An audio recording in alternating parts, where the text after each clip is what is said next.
Good morning, good evening, good afternoon, whenever you are, wherever you are. Aloha. This is Manny from Good Dog Press, and welcome to my computer room on a sunny Friday afternoon. Welcome to the DogStars, aka the Sewing Circle. How are you doing, fellow Sewing Circle member? Well, I How are you thought we were doing, going to be Trusty? quilting tonight, so I'm not prepared.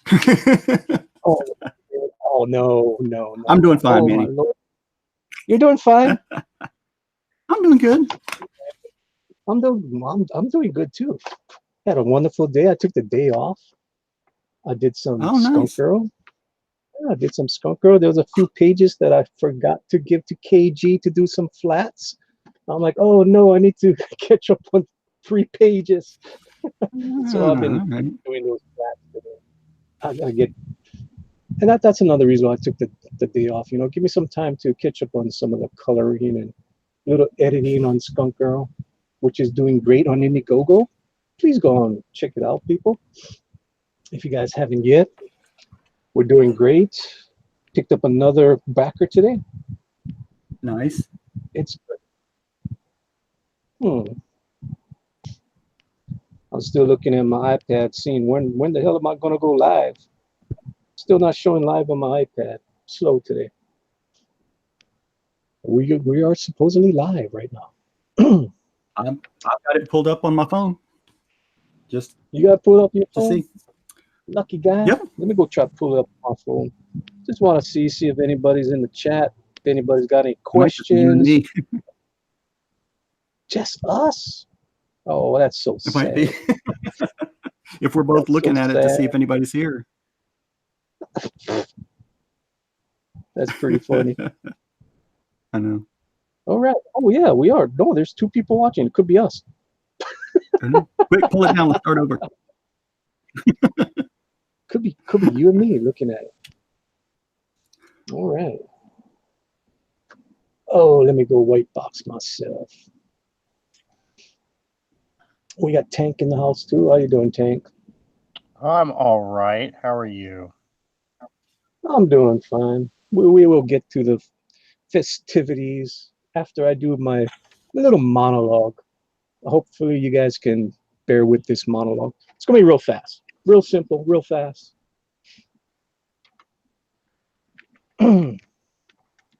Just bear with me, people.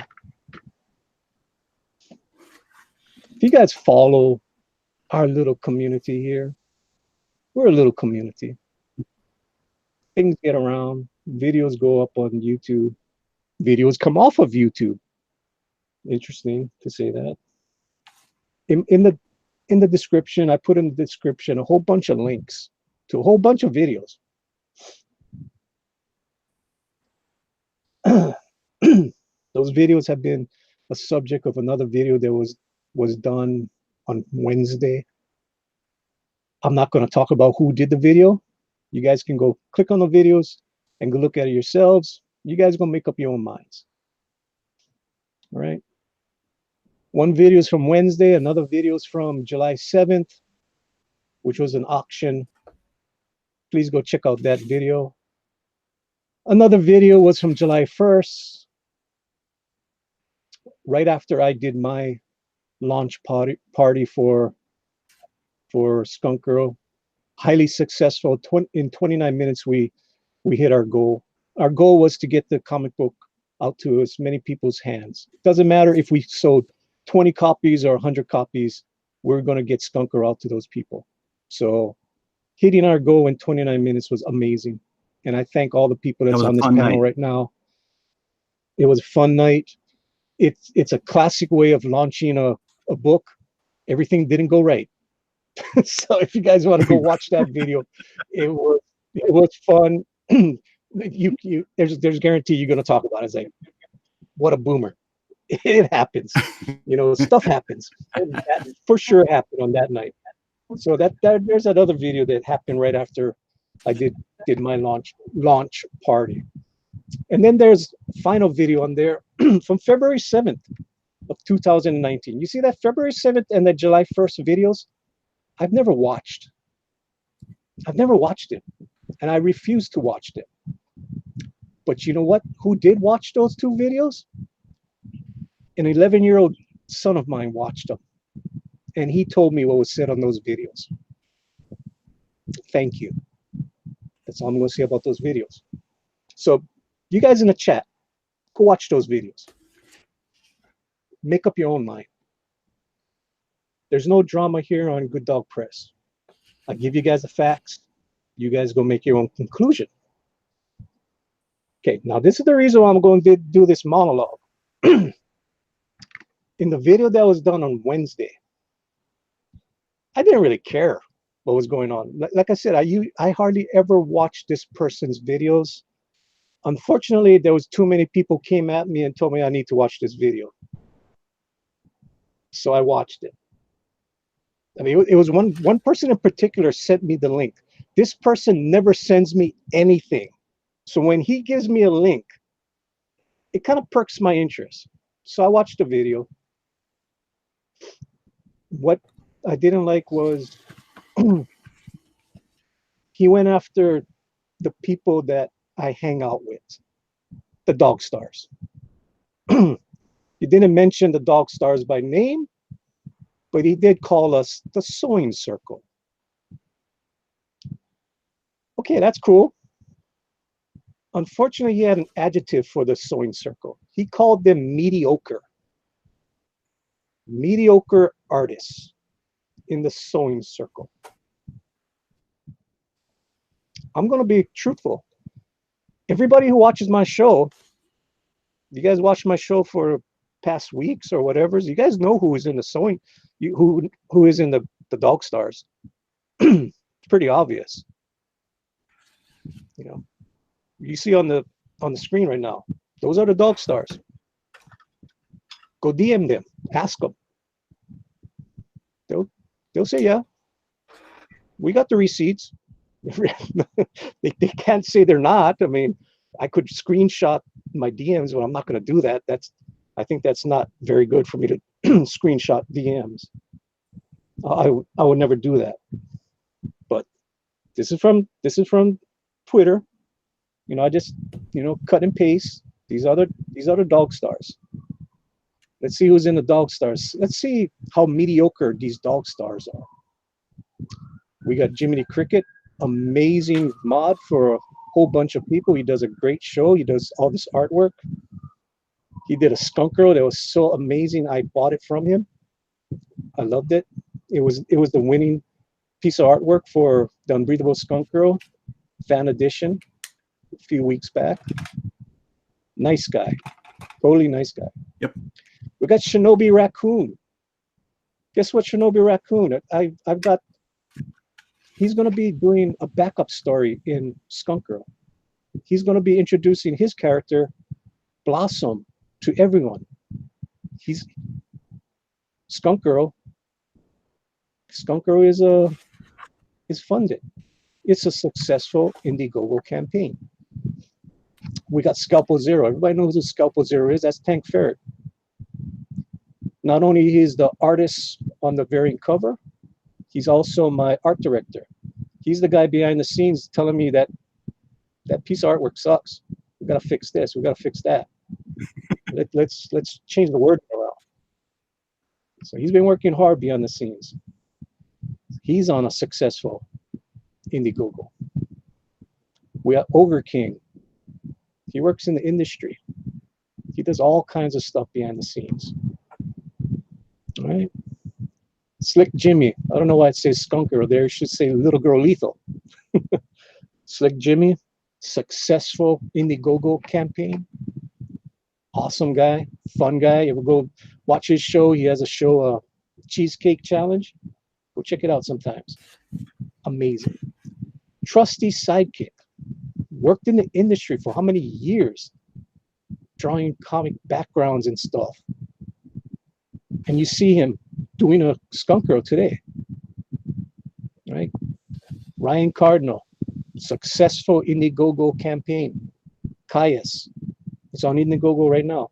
Go check it out. Ryan Cardinal, Slick Jimmy, my stuff, it's still on Indiegogo. You You guys still can buy those books. Go check it out. Skip over myself. Josh Chris.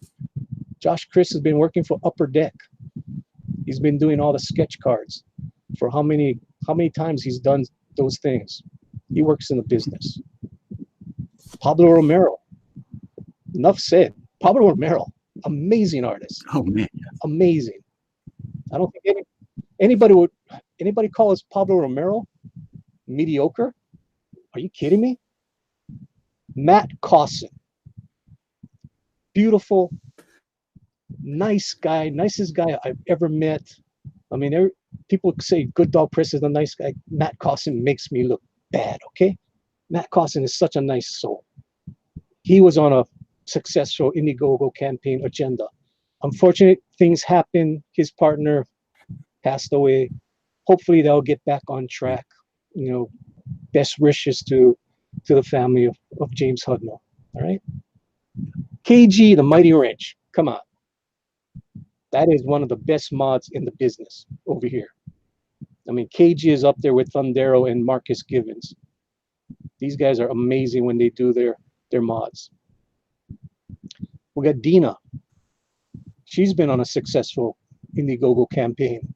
She did some work for Trixie Kane. All right. ERTs, yeah. He's our voice. He is our voice. ERTs is our voice. I mean, if you got me and Adrian on a show, you need an ERTs. Right? Am I right? True. You do need an ERTs. I mean, he keeps the conversation going. He keeps everybody pumped up. Beautiful guy. Your friendly neighborhood ninja. He has the best giggle ever. He has an infectious laugh. I wish him luck. He hasn't been streaming for a while, but he always gets a link. When he gets through with whatever's going on, he'll come back to us. Adrian T 2099. We know Adrian, quiet guy, but if you guys watched his artwork from way back when I came on YouTube to what it is now, the progression is amazing. I loved his work. Yeah. We got Jacob. He has an Indiegogo coming up. I wish him the best of luck. I mean, he could put his stuff up yet. He could put it up now. He has enough pages, but he's waiting. He's trying to perfect his comic book. That's awesome. Keep on going, Jacob. Comic Book Mom, aka the Unbreathable Skunk Girl, aka the VIP, aka my wife. She's the editor on Skunk Girl. She's gonna be looking at them, and she's gonna be looking at all T's in the eyes, and you know everything, making sure everything is right. Bill from Argos Creations. He and I, we did a book. We were part of the Tales from Beyond the Gate crew. Nice guy, beautiful guy. El Guapo Comics. He's worked in the industry for how many years?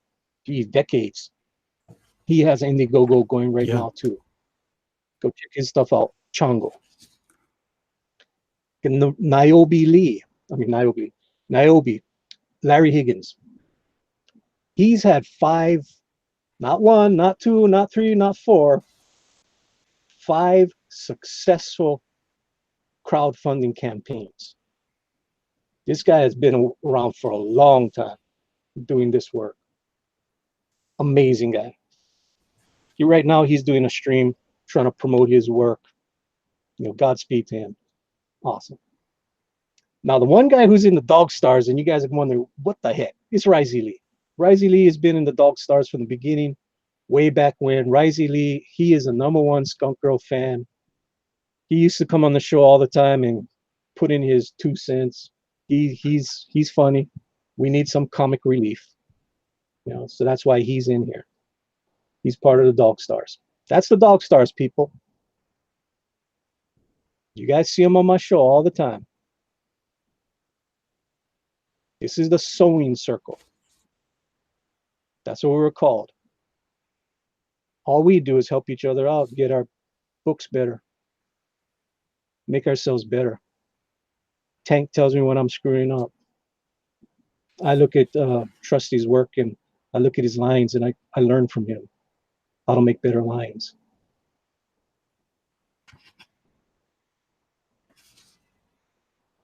My whole thing is, this is what I do. I'm an oil painter. That's my first love. This was from 20 years ago. That's what I can do. Photorealistic oil paintings. That's on canvas. That's oil paints.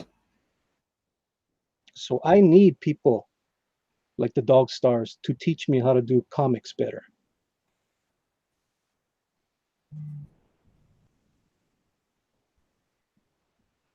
And they help me.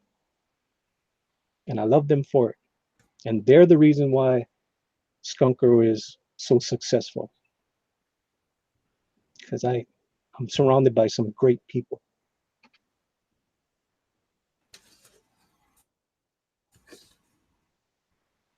Thank you, Trusty. Thank you, Tank. You're welcome, And man. on with the show. Right.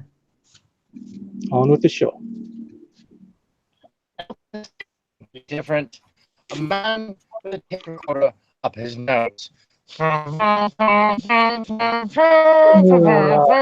course, keep roboting out again, people. He's using auto tune again. You want to try that again? You want to try that again, Tank? Oh, well, I was going to say, and now for something completely different. A man with a tape recorder up his nose. Oh, that one.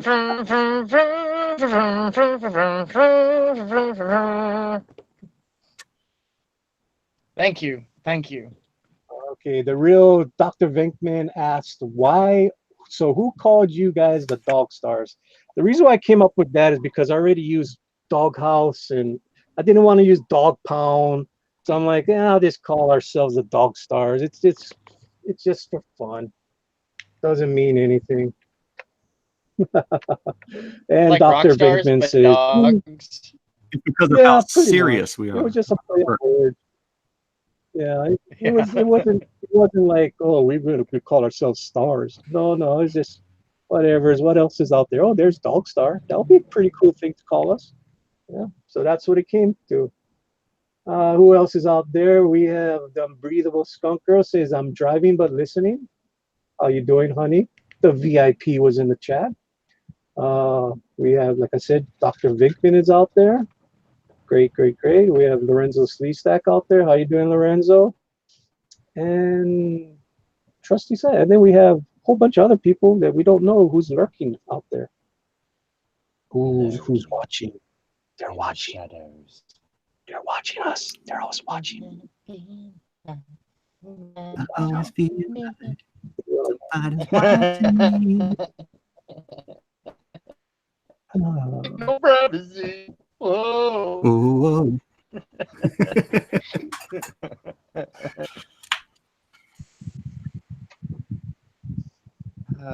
Yeah, no, I'm trying to figure out what I'm working on right now is I've got a whole bunch of pencils that I'm going to be inking over the weekend and coloring over the weekend. I had my son's birthday this week, and I forgot to schedule on my production lines, so I'm behind on production because I dropped everything because it was birthday time. Yeah, no, we had a good birthday. Set up his WWE 2K19 universe with a Bendy and the Ink Machine arena that was actually like really well done. Looked like it kind of belonged in the Bendy and the Ink Machine game. And then we downloaded a whole bunch of got a Necronomicon belt because it's he likes the scary stuff right now. He really likes it. It's kind of because most of that stuff's verboten anyways. But yeah, no, he for like, oh, there's Marionette and this person over there. And I'm like, well, have you seen this guy in the? What is going on there, Tank? What is going on there, Tank? Tank is just roboting out. And people out there in in YouTube land, please hit the share button. Get some more people over here. Hit it on the Twitters. Hit it on over to your Facebook. You know, because some people just don't get the notifications anymore. It's pretty sad. Pretty sad. It's true. It is what it is. It is what it is. All right. We got Josh Chris Arts out there. Say reboot, Tank, reboot. Right. Chris, we need That's you what up I'm here. gonna go do, by the way. So I'll be back. Geronimo! Geronimo! Hey. Tank is secretly an AI.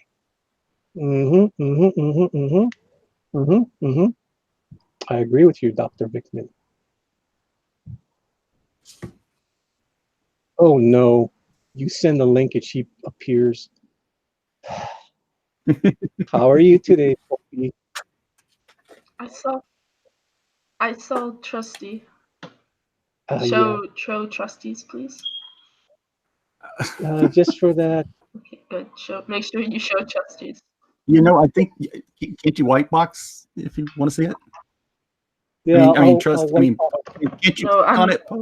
I'm here. I am here representing all the people that want to see Trusty. All 4 of us. Okay, so I'm white boxing you right now. How are you doing, Popey? Yeah, I'm okay. I could be better, but you know, I'm doing fine. Why? What could be troubling you today? It's a beautiful day. The sun is out. You're above ground. I am, aren't I? Yeah, that's a good day. Any good day above ground is a good day. Well, I guess it is. We got Flit in the house. How you doing, Flit? Oh, I love Flit. Yeah, he's got a raven drinking Jack Daniels. That's really funny. As his icon. Well, I think it's Jack Daniels. It could be something else, but it looks like Jack Daniels. Nice. Very nice. Did you do that icon? I mean, did you do your avatar, Flit? That's what I want to know. I would like to know if Flit did his avatar. Oh, yeah, Flit is an amazing artist. Yes, I know that. I do know that. Like, who do we lose? I just don't. We lost Tank. Like, I just don't see why he would have anybody else do the art for it. We lost Tank again. So right now we're just white boxing Trusty Sidekick. Like the chat once. Well, the only reason why I'm white boxing him is because I'm kind of like depressing right now. Why? Obviously, you didn't watch the first part of this show. I just woke up. I know. Go back and watch it. Okay, I'll go back then. Later on, don't worry about it. It's not like it's life and death. I'll just ask the chat. Yo, chat, what happened? No, don't do that. We left that behind. We're going on to new, greener pastures. You know. Hakuna Matata? Hakuna Matata. What a wonderful thing. What a wonderful phrase. I saw that movie Monday and I loved it. Wow. I've never seen the original Lion King, so it was really nice to see this version. See, that's why you don't know what's good. I don't know. I thought it was.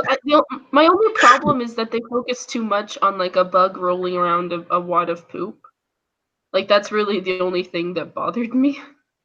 Jeez, really? They had that in there? Yeah, they kind of focused on it for too long. So they had a little dung beetle pushing his house all over. Interesting.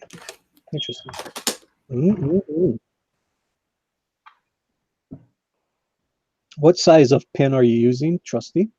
Just in case anybody wants to know out there. Right now it's a 0.1 Copic multi-liner. Cool. Pretty fine. Cool. I do think that I do like white boxing Trusty because I think he is drawing the greatest comic villain of all time? I think she needs pants. I don't think so. I'm pretty sure if I put it to a vote, nobody's going to vote for pants. That is sacrilege on this panel. There Has is it been no 5 minutes yet? seriously. Fire. You know, Fire. Scalpel Zero wears pants. That's why Scalpel Zero is better than Skunk Girl. Because I can actually send a picture of Zero to Tank and not have to worry about it being too sexy. I need to go and check. That's right. I need to check something out right fast. Let me go check something out real fast. I like checking this out every day just to see how the Matrix is doing. I like lording this over somebody's head. I saw The Matrix like 2 weeks ago. Oh, very nice, very nice. For the first time? Yeah. That was the first time you'd seen it. All right. No. Oh, How holy was smoke! This is amazing. I like this. I like this a lot. I need to put this in the chat. I'm gonna put a link in the chat.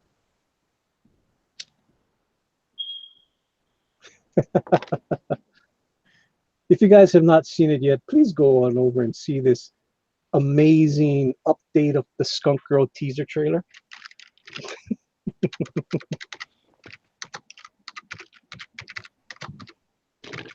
It is your number 2 video. Fire. Stop trying to overtake that video.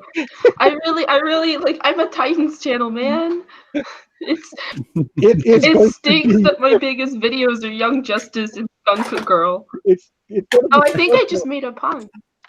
Skunk Girl is going to overtake it. Seriously, it's not very. I mean, it's going there. Bill is there. Bill, thanks for the shout out. Good dog. Peace be with you. Bill, you got the link. Whenever you got chats, come on up here. You're always welcome here. All right. Kiss Melter in the house. Jessarican and his comics. How you doing, Jessarican and comics? He said good stuff. Dr. Venkman said he shared out the stream. Thank you guys. Thank you guys for sharing it out.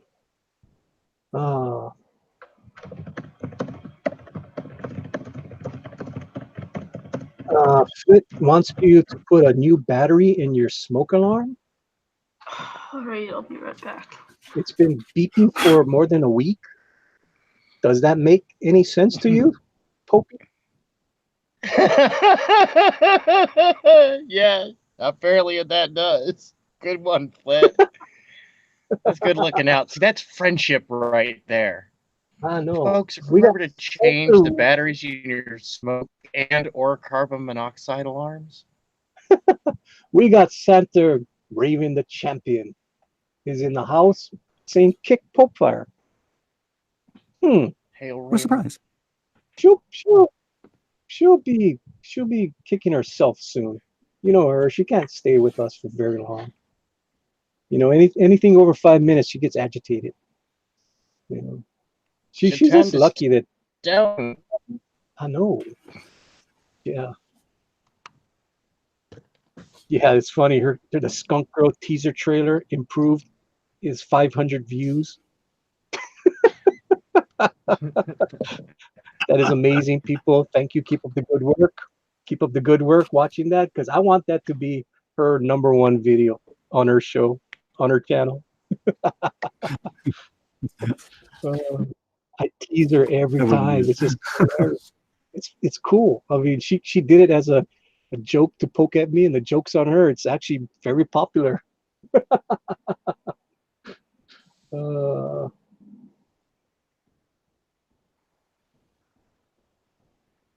Santa Raven. What is Santa Raven saying? Santa Raven is saying, Popefire, show the art you sent me.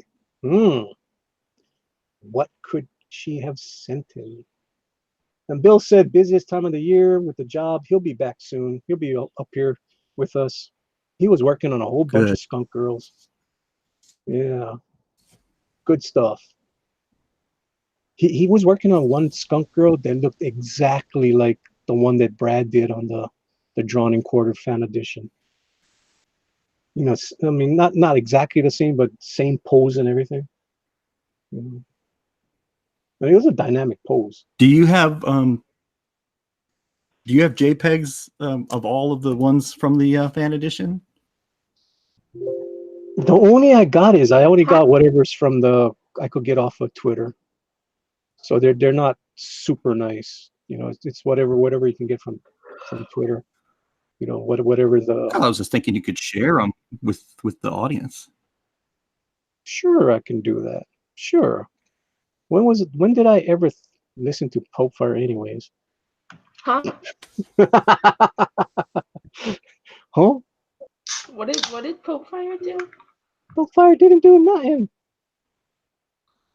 That's right, you remember that. Pope Fire didn't do nothing. But this drives me crazy. Yeah. Yeah, that's Just fair. remember, you remember that next Wednesday, She, when the cops come looking for me. Not that they're gonna come looking for me, She. Oh man, where is it? You understand what I'm saying? You keep your mouth shut, Manny. Keep your mouth shut and everything stays nice, you understand? Meow. Meow. Meow, meow. Meow, kitty, meow. Meow. Meow, kitty, with a voice like that, I'll have you sing at the Cuckoo Cabana within the week. Meow. Meow, kitty, so you like to talk, huh? Meow.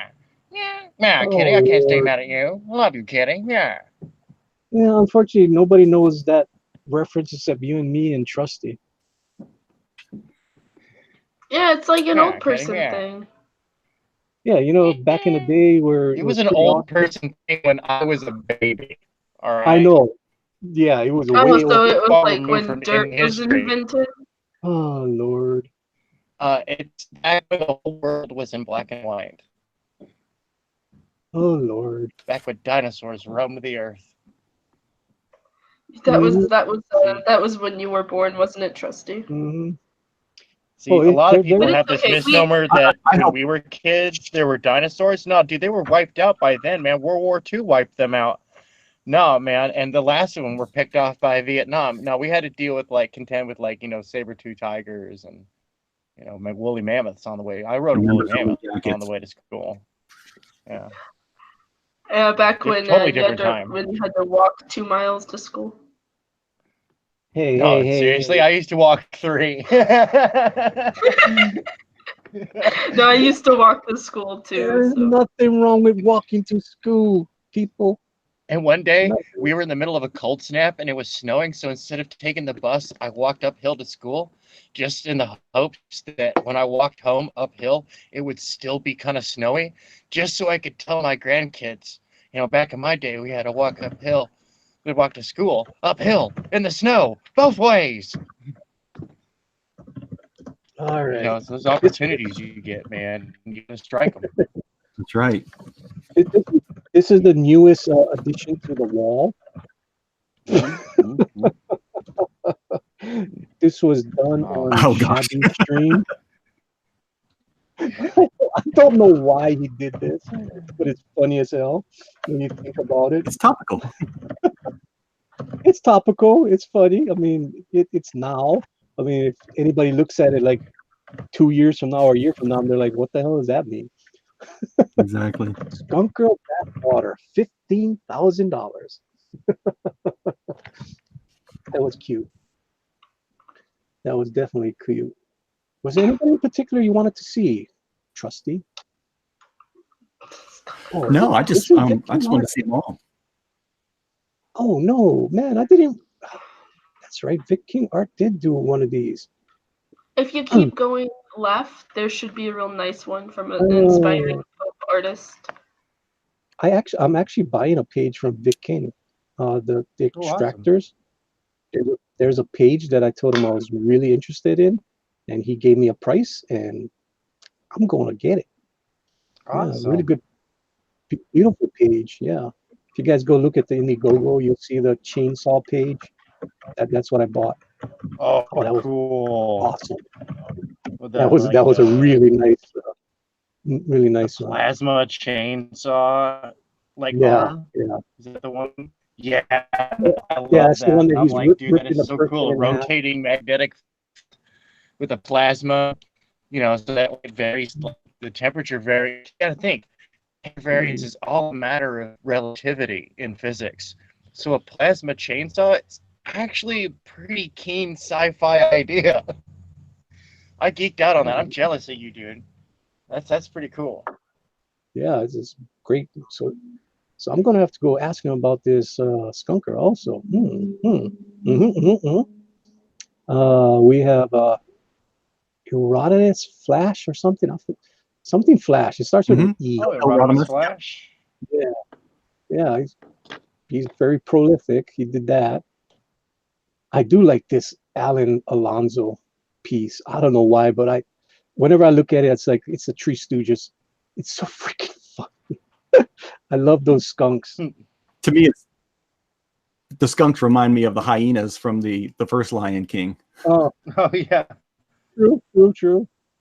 But I mean, I don't know. When I look at it, it's like it's Mo Larry Curly looking at a woman. It's like it's awesome. I like that she's smoking. That's interesting. That's cool. I still got to go find out who this person was.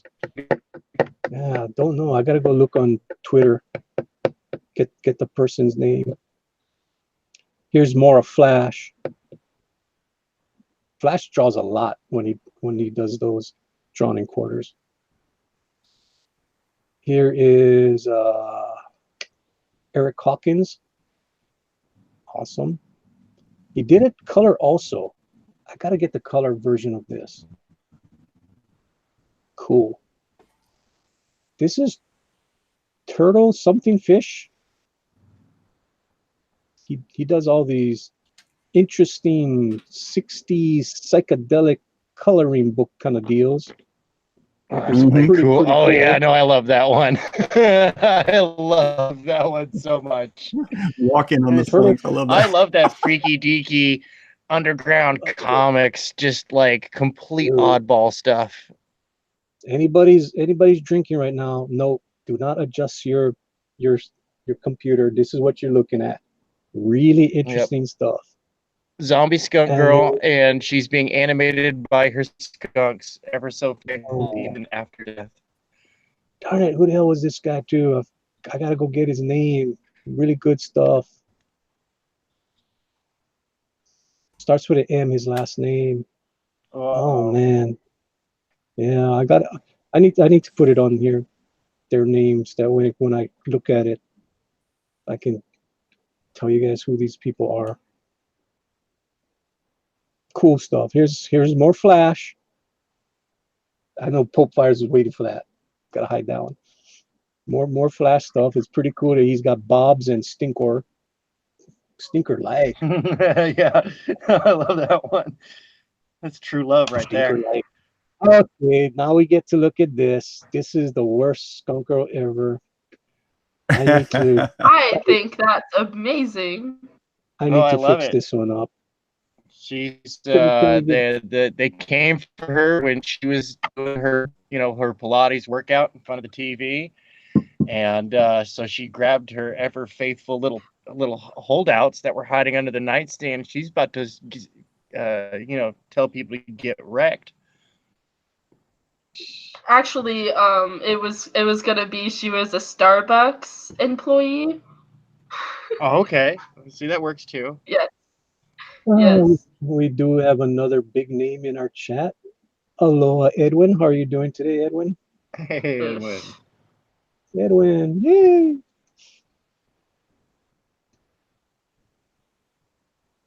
He had another stream before our stream. He was talking about bullying in comics again. Yeah, Yeah. sad situation. Yep. Choop, choop, choop, choop, choop, choop, choop, choop, Oh, choop. it's so stupid. So stupid. Oh, whoa. Whoa. I forgot that I'm on share screen. Why am I doing that for? Damn it. Hey,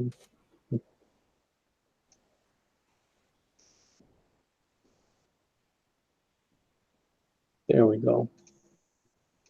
It's like, what the hell am I doing? I'm sharing my screen. Naughty.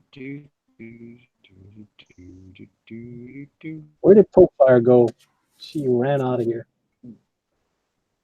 Wildebeest, man, this is why immigration needs to be controlled, because wildebeest will sneak their way in wearing human costumes, and while we're busy bullying humans that look slightly different, these wildebeest are sneaking behind, almost like Keystone Cop style.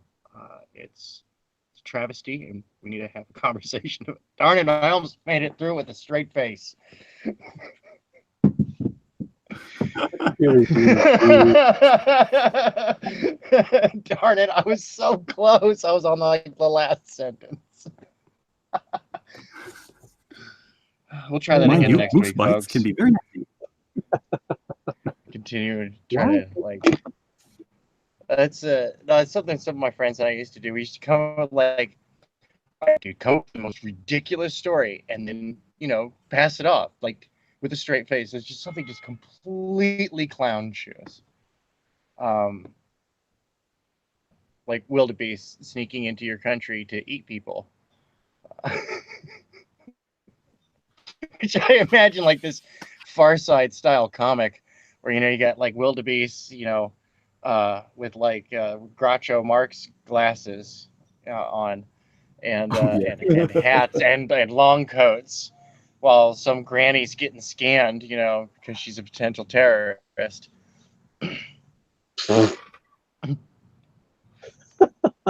My wife gets pulled to the side every single time. Oh, me too. Whenever she goes through security, every single time. Seriously. And she always looks at me with an angry face because I just slip on through. And she gets pulled off to the side, and she's like, "Ugh." You know why? Yeah. You still Why? have a security clearance. No, no. That has nothing to do with it. I got pulled on the side the last time I went. Only once, though. Well, that's because of random selection. Yeah. But usually, But my wife gets pulled every single time, dude. It's hilarious. No, it's because, me too, dude. I dislike flying very much, because I always get pulled off to the side. Always. And it's like, I do not know why, but it's showing my camera. I've been off my camera for how long now, and it's still showing my camera. This is weird. What is Google Hangouts doing? That is weird. Yeah. It's gone crazy. And that's why I got it locked on you, Trusty. It's trying to dox your bobs, but it's missing the mark. I've got a shirt on. There's no bobs today. No bobs. Yeah. Well, No it's a bobs. computer, so it's not exactly a sentient piece of machinery here. It just has simple desires.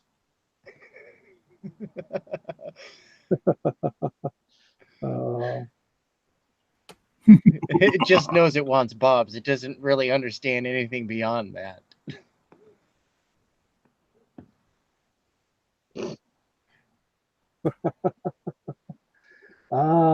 Fit wants me to show bobs.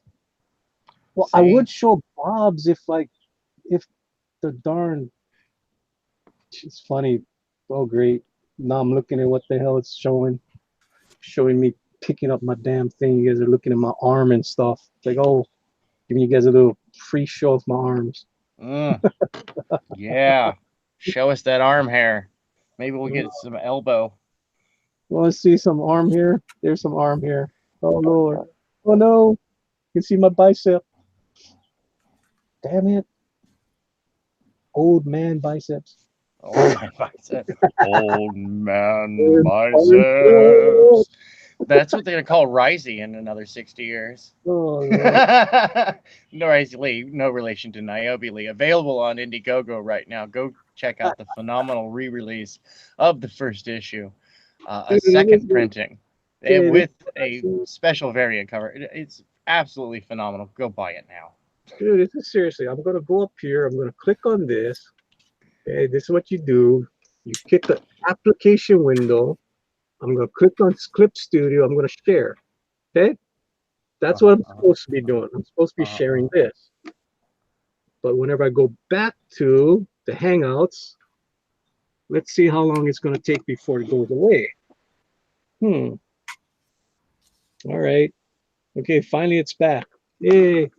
Oh, sorry, you guys are not going to see anymore. No more biceps. I'm sorry.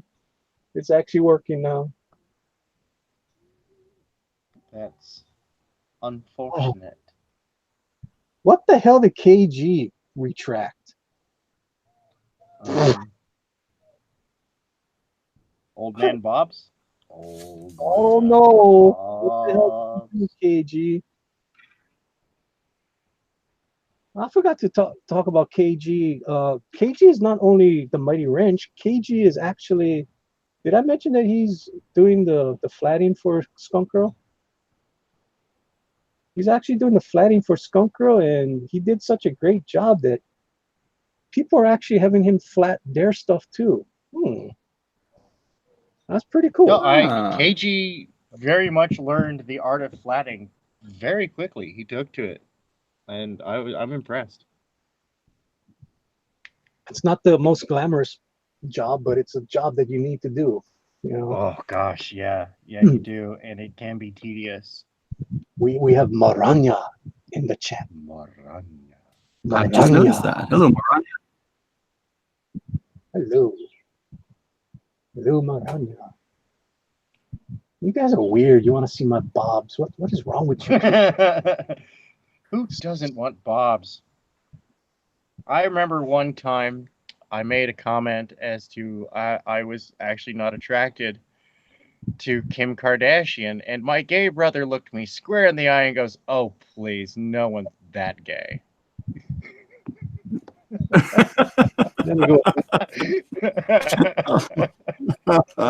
Oh, we did have Mox Rocks was in the house too. What's up, Mox? If you're still out there, go follow Mox on Twitter. Yeah, he finds some gems from the internet. There's some good stuff. Yeah, I mean he puts it out there. I mean he puts all kinds of people's Indiegogos out there. It's great. Oh, not just that, but Mox will find some really weird stuff from the depths of the internet, and it's real fun. I had to eat twice as much lunch today with that fish heads post. I do like this chat. The real Dr. Venkman said, "I hate when the door greeters ask me for my receipt to verify it when I'm right next to the self-checkout line, right next to them." Yeah, couldn't they see you putting? Seriously, you're buying the stuff right next to them, and they gotta. Oh, let me look at your receipt. You just saw me buy the damn thing. I know, that's Walmart. Yeah, what's funny is I'll be buying like 2 things, and the guy with the shop cart, we don't need to see a receipt, just go through. Yeah. Oh, there, Dr. Bateman. It drives me. Doing all right. How you doing, Dr. Bateman? So who snuck you in here? Who snuck you in here? Was it Tank? Well, I mean, I just hacked the link, that's all. You know, I'm a super genius. Yay! I snuck in here. That earns my seal of approval. That's yeah. Trusty's not always trust anymore. He trusts me currently. So look behind your back. Whoa. Maranya said, "No more manly arms. I'm crushed." Ooh. Hope Skunk Girl didn't do that. She's hanging around with Eric Breed too much. Those are the Eric Breed puns. Yeah, move over, boy toys. Dad bods are in. Well, I thought this sure runs in Bob's though. No Bob's. Is this the Manny Bob's hour? No Manny Bob's, but you do have Bob's on Trusty's thing. That's why Trusty is being white box right now. It's called Trusty Bob's. Trusty Bob's. I'm the only one. I'm gonna change one drawing. Come on. See, Ortiz was lurking in the chat also. Uh-huh. Why was he lurking in the chat? Lurking. I wasn't. I tell people I told if I'm looking at someone, I'll just stare at them until they look, and I just keep looking. He was in the chat. He was lurking. The only time he popped up is when Edwin was in the chat, and he talked to. Yeah, Edwin felt bad because Pope left, and he right after he got on, so he thought maybe he did it though. And I said, well, if that's the case, then I'll just stay on. The whole thing with this whole drama on Twitter, people need to learn how to work it out, and then Yeah. it's ridiculous. Oh. I avoid the drama. I go and I read my comics. I mean, I'm not going to sit there somebody listen to and tell me like, you shouldn't be doing this or this is cool. That's great, but I'll read it. And that's cool. But there are some people who just like, well, like I said, my post. If you read my post earlier in the chat, I said that the whole thing with Comicsgate is that people started looking for leaders, and that's what killed the movement. Is where when you start putting someone else in charge of everything, what's going on, what's cool, and because I don't like the fact that no one should be called Caesar. I know if they're joking. Right. Because Julius Caesar was a murderer. But you see, we can say Hail Caesar in sometimes because Yeah. we do have a Caesar in the DogStars. Yes. That's right. Legitimate. This is his name. That is his name. So we do. I know. We do say Hail Caesar sometimes. At first, I know some of those guys are getting the work campaign. They do it jokingly, but there's actually some who are actually really into it. They really look up to him. It's like like I said, at the drop of the dime, they'll just you said this about this, and they dogpile on you. Yeah. Well, and that shouldn't be the case. We usually don't talk about those guys here. I know. We leave it alone. But what we do talk about is the Incredible Skunk Girl. How's the campaign doing, Manny? I'm just saying there shouldn't be any bullies, and that's why I'm not part of Comicsgate because I believe Comicsgate died back in November. Could be. Could.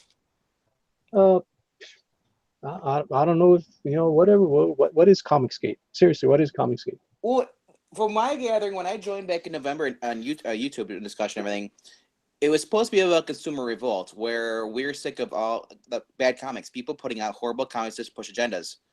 So the whole thing was that Comicsgate was supposed to be just a movement where we get together, hang out, and discuss. Not where we're gonna sit there and trash pros or all go on to once or someone's gonna take. Basically, what happened is I saw Comicsgate was someone's taking advantage of it, went and build it up. They build their comics. They use it as a what I hate is about you have the fake pros, the people here who say, "Oh, I'm Comicsgate." And all they're really here is just take your money. I'm not saying you guys are doing that, but I've seen that happen before. But Comicsgate, it's supposed to be, we're promoting. If you say you see your book, you recommend to someone. You don't say like, "Oh, this book is trash. I don't like this." And most people just say like, "Oh, this sucks," but they don't explain why. Dude, I don't even say this book is trash. I don't like it if I don't like the person. Yeah. I have given honest review to even people like who have treated me poorly on Twitter. And I look, who made the post. I'm like, yeah, but this project looks really good. This needs to get out there because what we need to do is build a foundation. We can't get caught up in needless drama because then we're not working. Well, that's why I gave my free copy of Skunk Girl to what's his name, Engeltine, because he does honest reviews. Awesome. Yeah, and I'm not doing it for him to promote. I mean, to say like he's not gonna say this is a good book if he doesn't enjoy it. He's honest. There's some books he doesn't like. He'll say why he likes it, point it out. But it's constructive criticism. He's not saying, "Oh, this is horrible. This is trash. No one should read this." He doesn't do that. No. Oh yeah. No, he and Dan Fan do fantastic reviews like that. That are both they have the positive and negative. Like, so one review from Dan Fan, like if you didn't watch the video all the way through, because she does she nitpicks of one of the comments, but at the end she admits like, look, all of that was nitpicking. This was a really good comic. Yep. That's so she had content to fill the time needed so that she could have a program for her. And it was good. It was good too. It was a great constructive criticism. It was total fans point of view too. Can we get subtitles for you? And I like that. He was just saying, I beep beep boop boop. It's He started So, yeah. I AI. see Brad out there. How you doing, Brad? You got the link, Brad. You can get But up here yeah, whenever you want. I don't think comics. When I get excited, I talk in binary. But yeah, when people bring up comics, I don't think it should be called anything. I mean, you just basically say you like a book, just share it like you like it. Yeah. Don't build each other up. But don't be sitting there like behind it, like, well, I don't like this comic. This comic. I hate that you get the backhand talk, the two-faced people. That's what I don't like, and that's why I kind of stay up. I stay up at Twitter because there are people who are like that. They are keyboard warriors. But yeah, Every copy. I was just gonna say, if you like a book, promote it, recommend it. If you don't like it, you can either hold your peace or you can explain politely why you don't like it. You don't have to be rude. You don't have to say, this is trash. Because everybody's different. Some people like this. Some people don't like, fan service. Other people do love fan service. Just because a book has fan service doesn't mean it's a trash book. No, I mean, there's always going to be somebody that's going to like it, no matter what. As a creator, you guys, dude, this if you don't like the book, I understand you don't like the book. I'm sorry, yeah, it's. But you're taking, but I'm not gonna say like, because I bought a copy of Skunk Girl, I'm not gonna be like, I want my money back. This book sucks. No, you don't. No, it's not. That's not how it works. It's not going to. I'm taking a gamble. I mean, I see your previews. I like what this. Your book, I could not like it, but I'm trusting you enough. Hey, the preview, the art looks great, good, and the story looks cool. I'm gonna take a chance. We're in a society of millennials. They're not even millennials anymore. They're Generation Z, where they just want handouts. It's sad when the millennials look more important. But I'm more important. But anyway, yay! Hey, Brad. What's up, guys? Back to Skunk Girl. When are our physical copies being shipped out? Well, the campaign goes to August 31st. Okay. And within that week, it's going to be sent to the printers, and how long it takes for me to get it back. So hopefully, it all depends on the printers. That's all it is. It shouldn't be that bad. I would say at least a 2 to 3 week turnaround. You're going where are you getting printed at? Yeah. I'm looking at some most likely print on demand kind of places, digital printing. So I think when I think of independent artists, I think of them going printers like going to Kinko's or something like that. No. Back in the day. They actually do have. They do have some. I've done it with this company in Michigan. The only thing is expensive on the shipping to me. Well, because you live so far away, yeah. Yeah, I mean, well, it's not only far away. Is they don't use the cheapest form. They use ground shipping, UPS. So it kills me. I mean, we're talking $200 in just the fees for shipping it to me. Is there a reason they do that to protect the book? I don't know. I mean, there's certain places that use the post office, but these two companies that I've noticed that I've been looking at, they go with UPS. And it doesn't matter. It's kind of comparable. There's one in Michigan. There's one in California. I never dealt with the one in California before. Everybody's been saying, been hearing good stuff about it. Well, I'll let you know which book I get first. Yours or Reg's, the new one. The one with the post-it notes on it. That was the most recent one. I'm waiting for that. I paid for it about a week ago, and I never got a confirmation date as far as that, so it's still pending. So that's why a lot of people were buying physical copies online. I'm like, well, with the Regs, I just went with the digitals. Cool. I mean, and sometimes that's easier too. Yeah, I just didn't want to deal with the digitals this time. We'll see later. No, I just don't want. Yeah, because Regs is doing digital. Well, first I think they were doing print first, and then they started doing digital. I could be wrong. Maybe it's backwards. But I mean, how cool is it to see your comic book is on a comic book store? That'd be nice. That's like except comic book stores are all dying. But yeah, that'd be nice. Right? Who's your comic book store? That's a newsstand guy holding out the paper. Get your exclusive Cook Grill, $5. No, he's gonna be coming by the house. There's gonna be a bunch of little kids in the future selling comic books for school. Sir, I'm trying to get a trip. Could you buy a comic off me? Sure, son. How much is it? It's only $12. $12. Was it 22 pages? Yes, it's a big issue. Hey Please. man, I only you're need to paying sell $10. 800 more. 800 more to go on a trip to California. I'm like, dude, I'll just buy you an airline ticket for $49.99. Your round trip on Southwest. And What you gotta do if you're gonna start selling comics like the kids stuff, like get an ice cream truck, do the ice cream, sell that. Yeah. All you'll see is the old overweight guys coming out. Oh, it's comic book guy. It's comic book guy. And he's selling ice cream too. They buy more ice cream comics. Did you guys see that episode of Comic Book Men on AMC when they did that? No. They actually, Yeah. They got an ice cream truck. They got Ernie Hudson from Ghostbusters to come out, and kids were running, thinking it was Ice Cream Man, but no, it was just Ernie Hudson and Walt Flanagan. Nice. Selling comics. Yeah. Can you imagine though? You get $1 off ice cream if you buy a comic. That's how you do it. I mean, then the ice cream costs normal cost. Yeah. All right. And just like everything, You're overpaying for the comic book, yeah. Is it a Marvel book? Yeah. Oh, that's a $10 book. Who's this guy? I'll just buy the ice cream.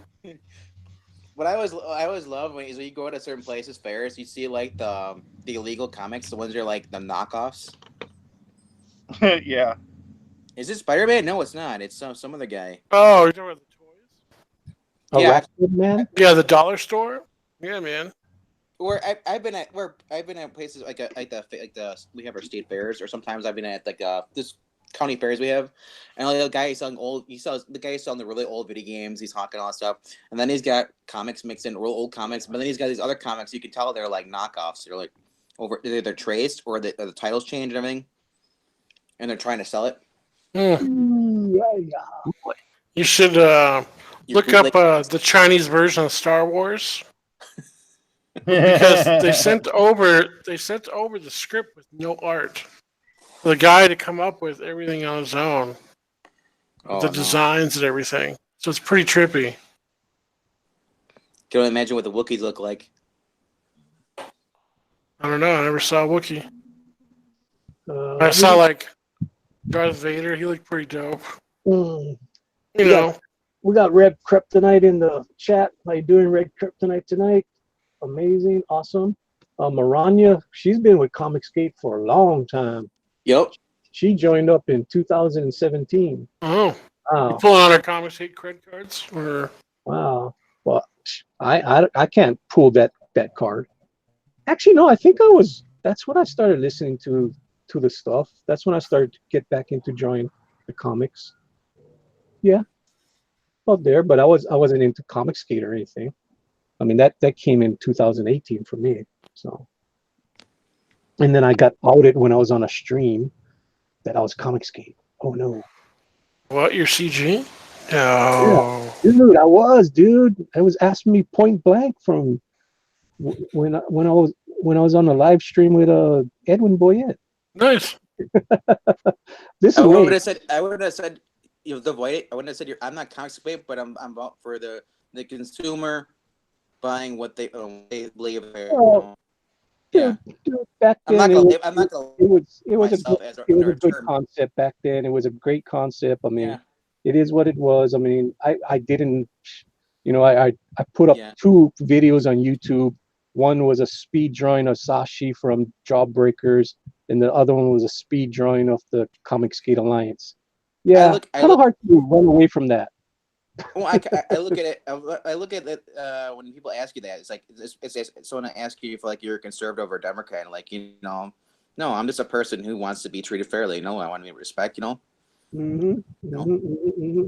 I mean, especially when you're a creator, your whole goal is you're a comic book fan yourself, so you want to make something for the fans that the fans are gonna like. You know what how I got into the Comicsgate thing was I was just flipping through YouTube and doing my normal searches, and then I don't know, I came across this one topic. It was from Ethan. It was about how much a comic book pro makes. And that's when I clicked on that. And I guess it sent me to go look at diversity in comics and stuff like that. So that was like just so happened I fell upon that. And then I think the diversity in comics, one of the first videos I watched was the big brouhaha about that Milo guy.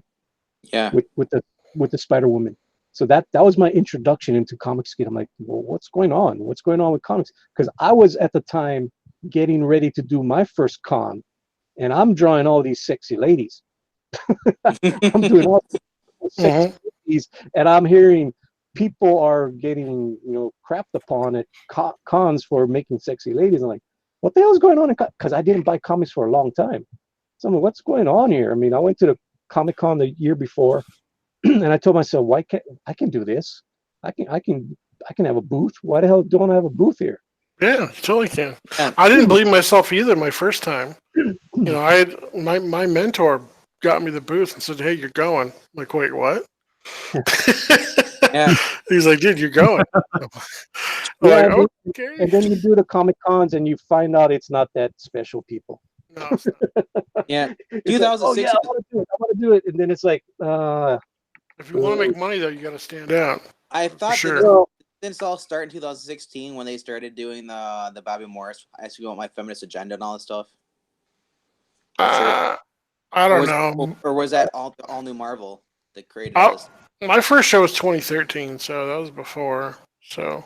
No, I'm just saying when all this, the whole thing about throwing apart drawing women out, and women have to be strong, but they got to be feminist. So I think it was when they did the Hawkeye pose thing. That's when it started. Oh yeah, the Hawkeyes where he's just Yeah.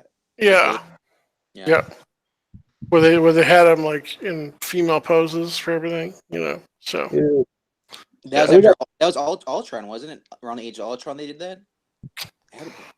Before that, man. Yeah.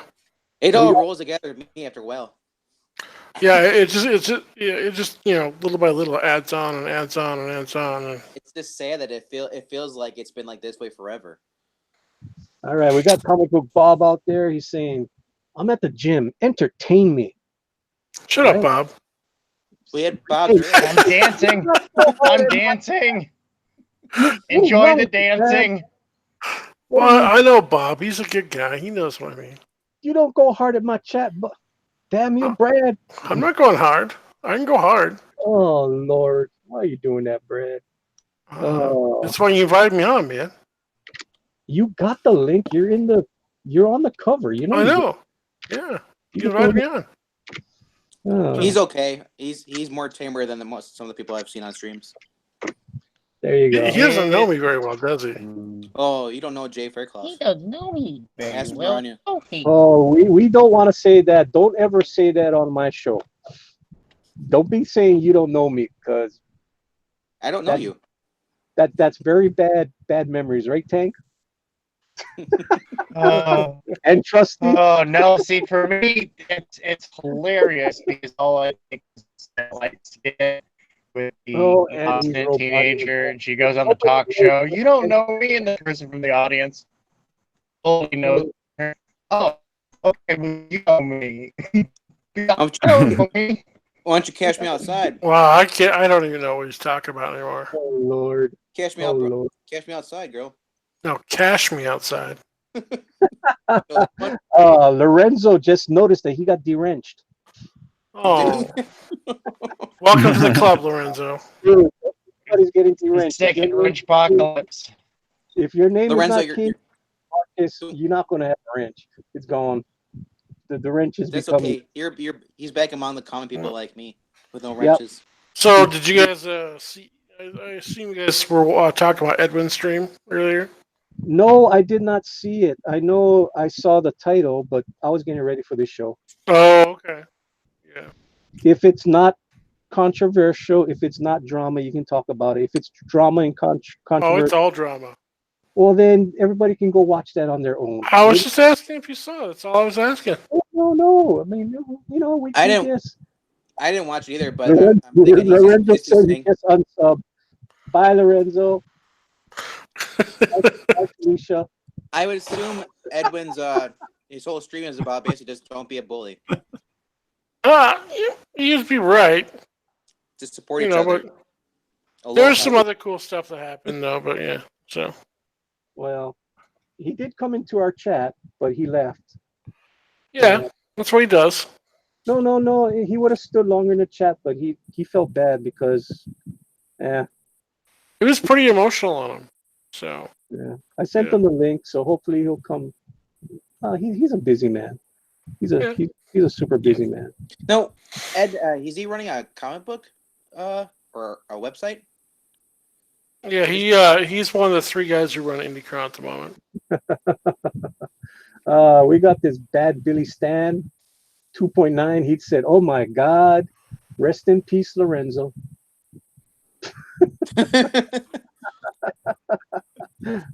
Lorenzo, why would you unsub? Wait, did the wildebeest get him? No. He Yes, said he those unsubbed wildebeest that because come across the line. I knew it! he I will snuck- he avenge you, snuck his- Lorenzo.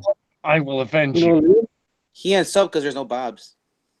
Lorenzo went out on that savannah, Does he want Bobs or man Bobs? and I picked up. He wants I man got- Bobs. I've got man Bobs for days. So Oh, you know, I don't know if you want to show them. I'm working on getting rid of him. You know, but you know, I don't know if if he you want needs to hold one, I'm available. So I showed some manly arms today, so that's good. Gave some little thrills out was your there. wife posing again? Was that? Nothing. What did he say? We didn't see them put hair on it though. Was your wife's or yours? I know he was talking about Skunk Girl. I know he was talking about Skunk Girl. I always do. I know. Comic Book Bob says, "I lay claim to Lorenzo's wrench, just like Jane Foster." Does he have cancer? Oh, there's a dispute between KG and Bad Billy. Something about gender. Okay. Oh, Uh-oh. is someone switching? Is KG switching? I don't know. Any KG guys switching watch The team? Boys? Okay, so KG says hashtag I stand on Manny's shoulders, who stands on Brad. Hey, that's all right. I got a big gut. There's plenty of room.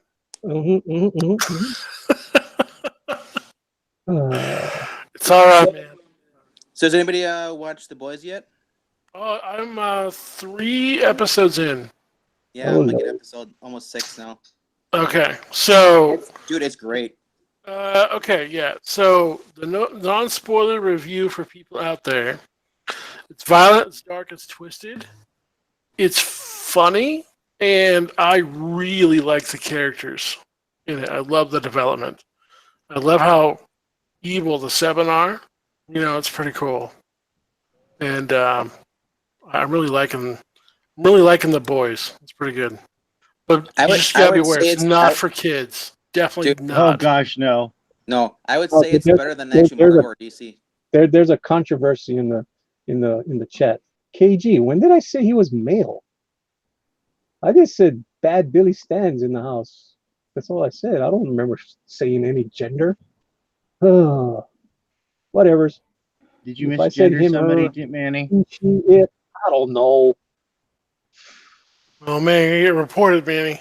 I don't assume anybody's gender. I just call them it's. You're gonna get banned. Uh-oh. Lorenzo said he seriously unsubbed. Sorry, Lorenzo. Sorry you feel that way. What's going on?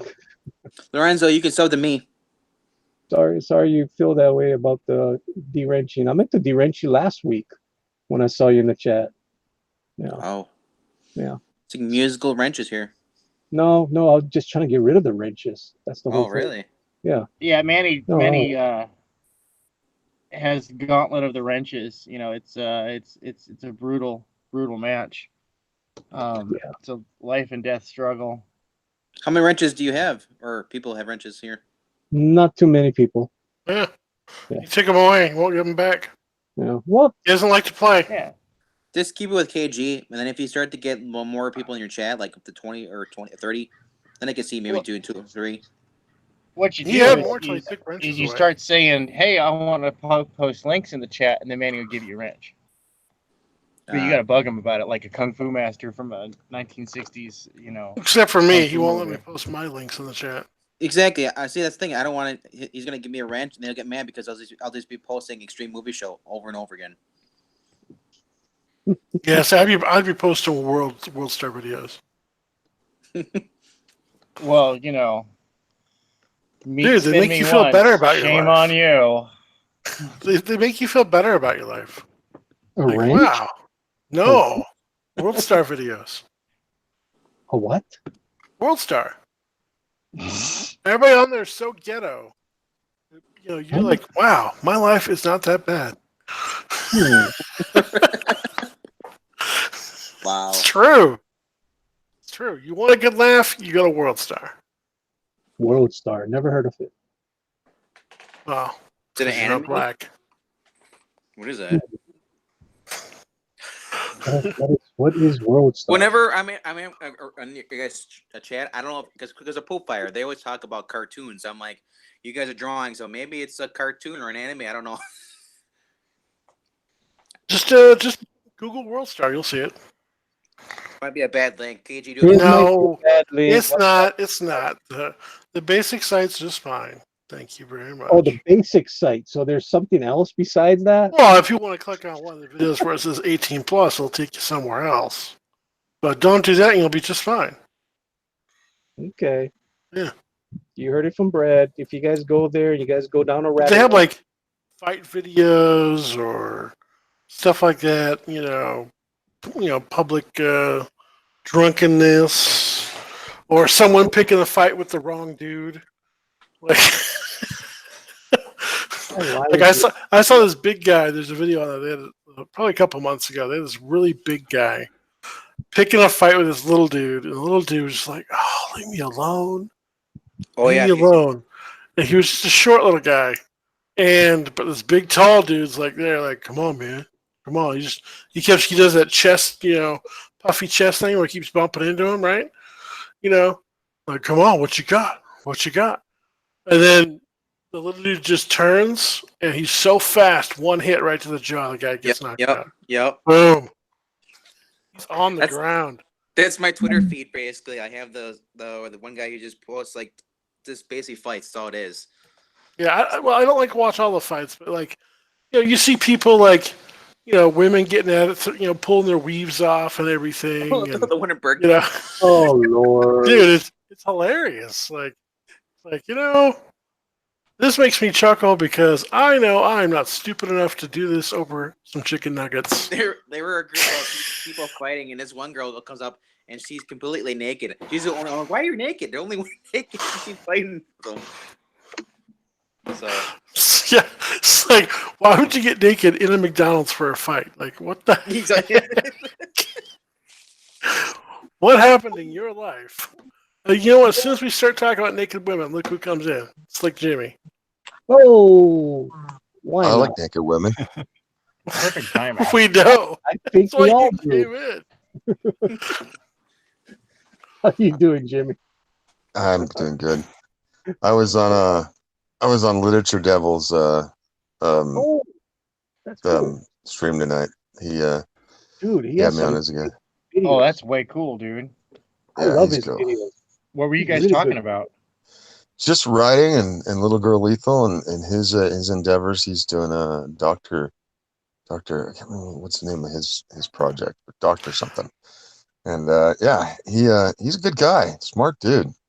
Hey guys, I gotta bounce for a bit. I'll try to be back here shortly. Okay. Later, dude. Yep. yeah, Jimmy, I saw you retweet that on Twitter, but I'm watching The Boys, and then Manny goes, I'm like, I gotta take a break. That's all right. That's all right. I mean, you can watch it later or not at all. It's good. I understand it. Manny, how did your announcement go? Oh, it went great. Did it? I mean, don't ask me. Ask Tank and Trusty. They were here. How did you guys feel about it? No, it was good. I thought you expressed yourself very well, and You didn't rant or anything. You just very calmly stated, what you felt. There we go. I watched it and I saw Tank he got so offended he started roboting. Yeah, I bust out in binary when I get excited. I'm that cyberpunk. I have really dedicated myself to this book. Oh man. Today was an interesting day on Twitter. I watched from afar and didn't say shit. But Apparently, yeah, but I mean, I guess Edwin totally called out the WC today, and then they spurred out for a while, and started memeing him, putting him in memes because that's what they do, and it's a beautiful day in the neighborhood. Dude, I took the day off from Twitter. I told everybody I'm watching the boys. I'm not gonna sit here and watch people go back and forth. I posted the thing. It says no, if you guys need to take a break, take a break. Because I literally saw people posting 12 or more just responses to stuff. And it's dude, just stop. I understand people want to do rants. That's okay to do that. But I mean, calm down, go off Twitter, and regroup yourself. Negative is bad.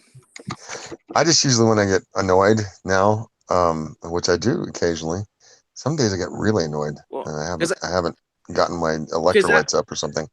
I was thinking, what would Manny say? Manny just go offline, chill, draw. Just do what makes you feel happy. I usually go read something, or what I like to do is I like to find projects and then I'll just promo them for people, and then get them out there. I forgot to do Skunk Girl Day. Damn it! I have to go do that right now. Yeah, I get when it comes to drama though, I just completely just go off. I just when I click on it, I read one thing and I'm like, nope, I'm done. I scroll past. Just like when you're on Facebook and it says somebody's birthday, donate them. I'm like, nope, I scroll past that.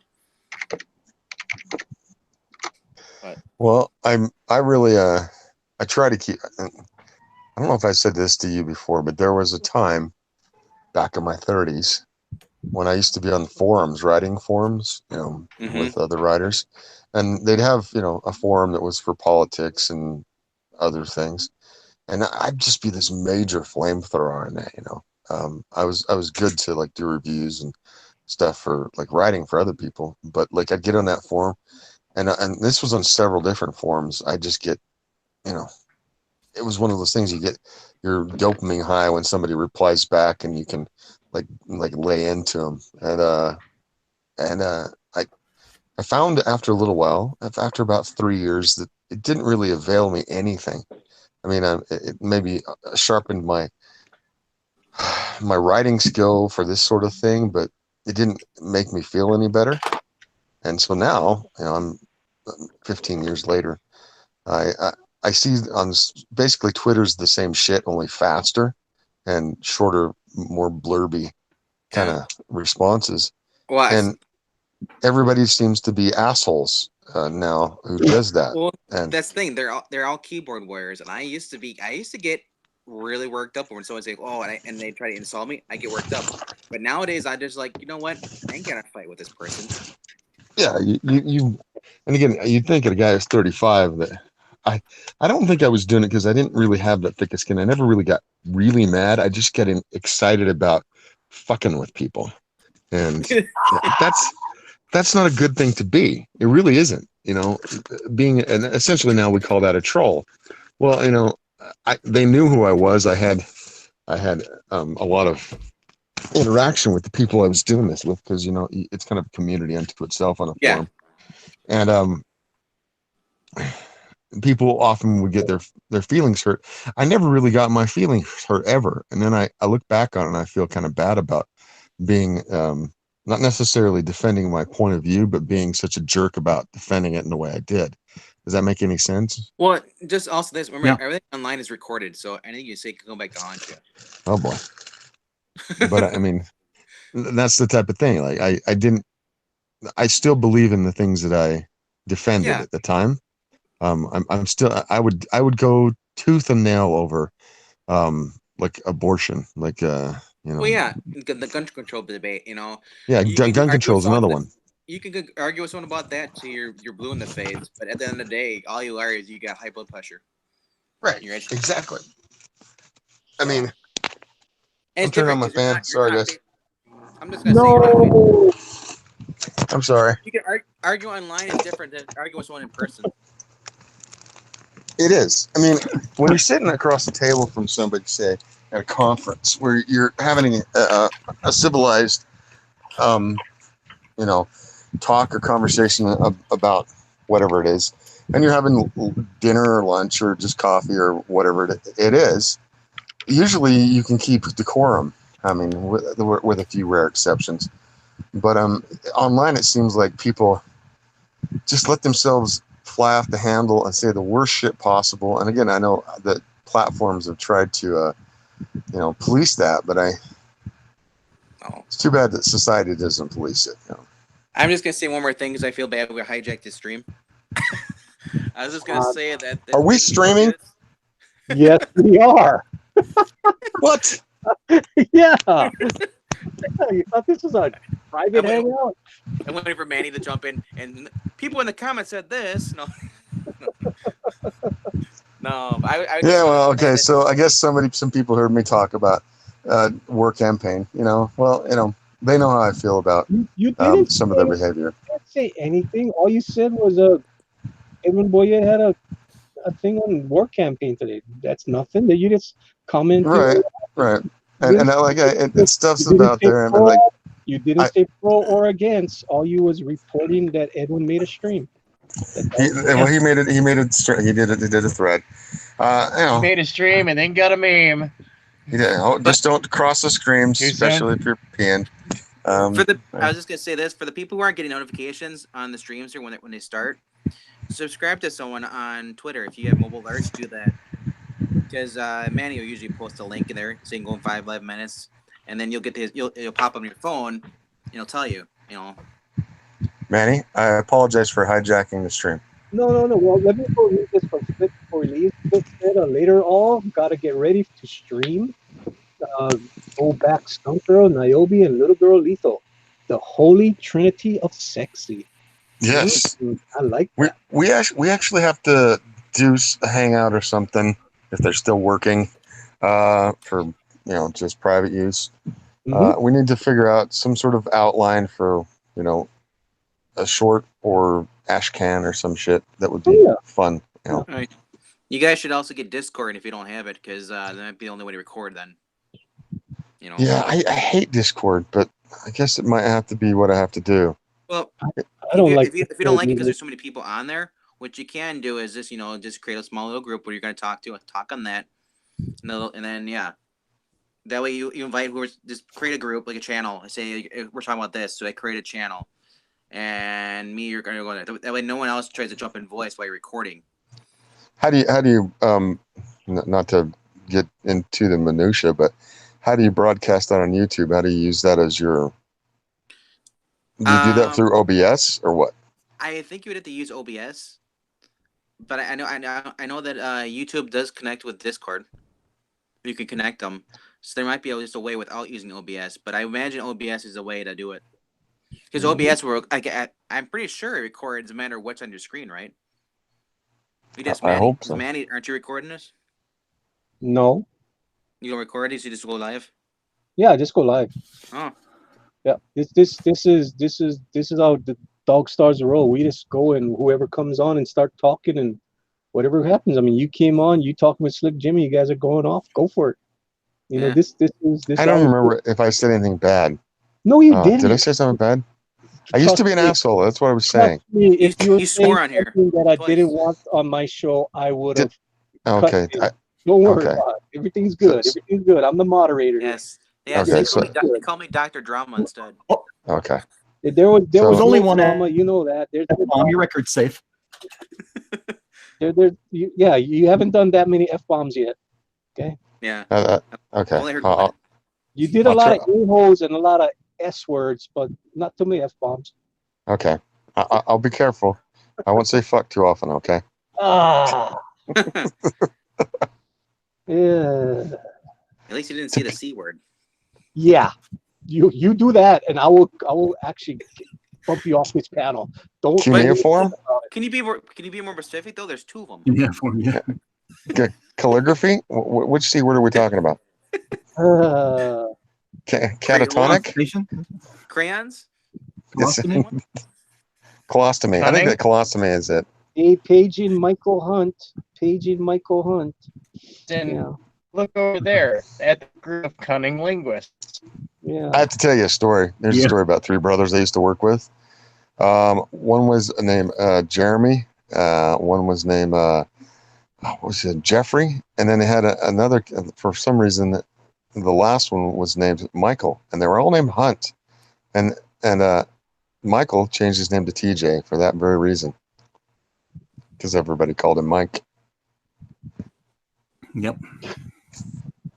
God damn it, cat! Cat, get off of me!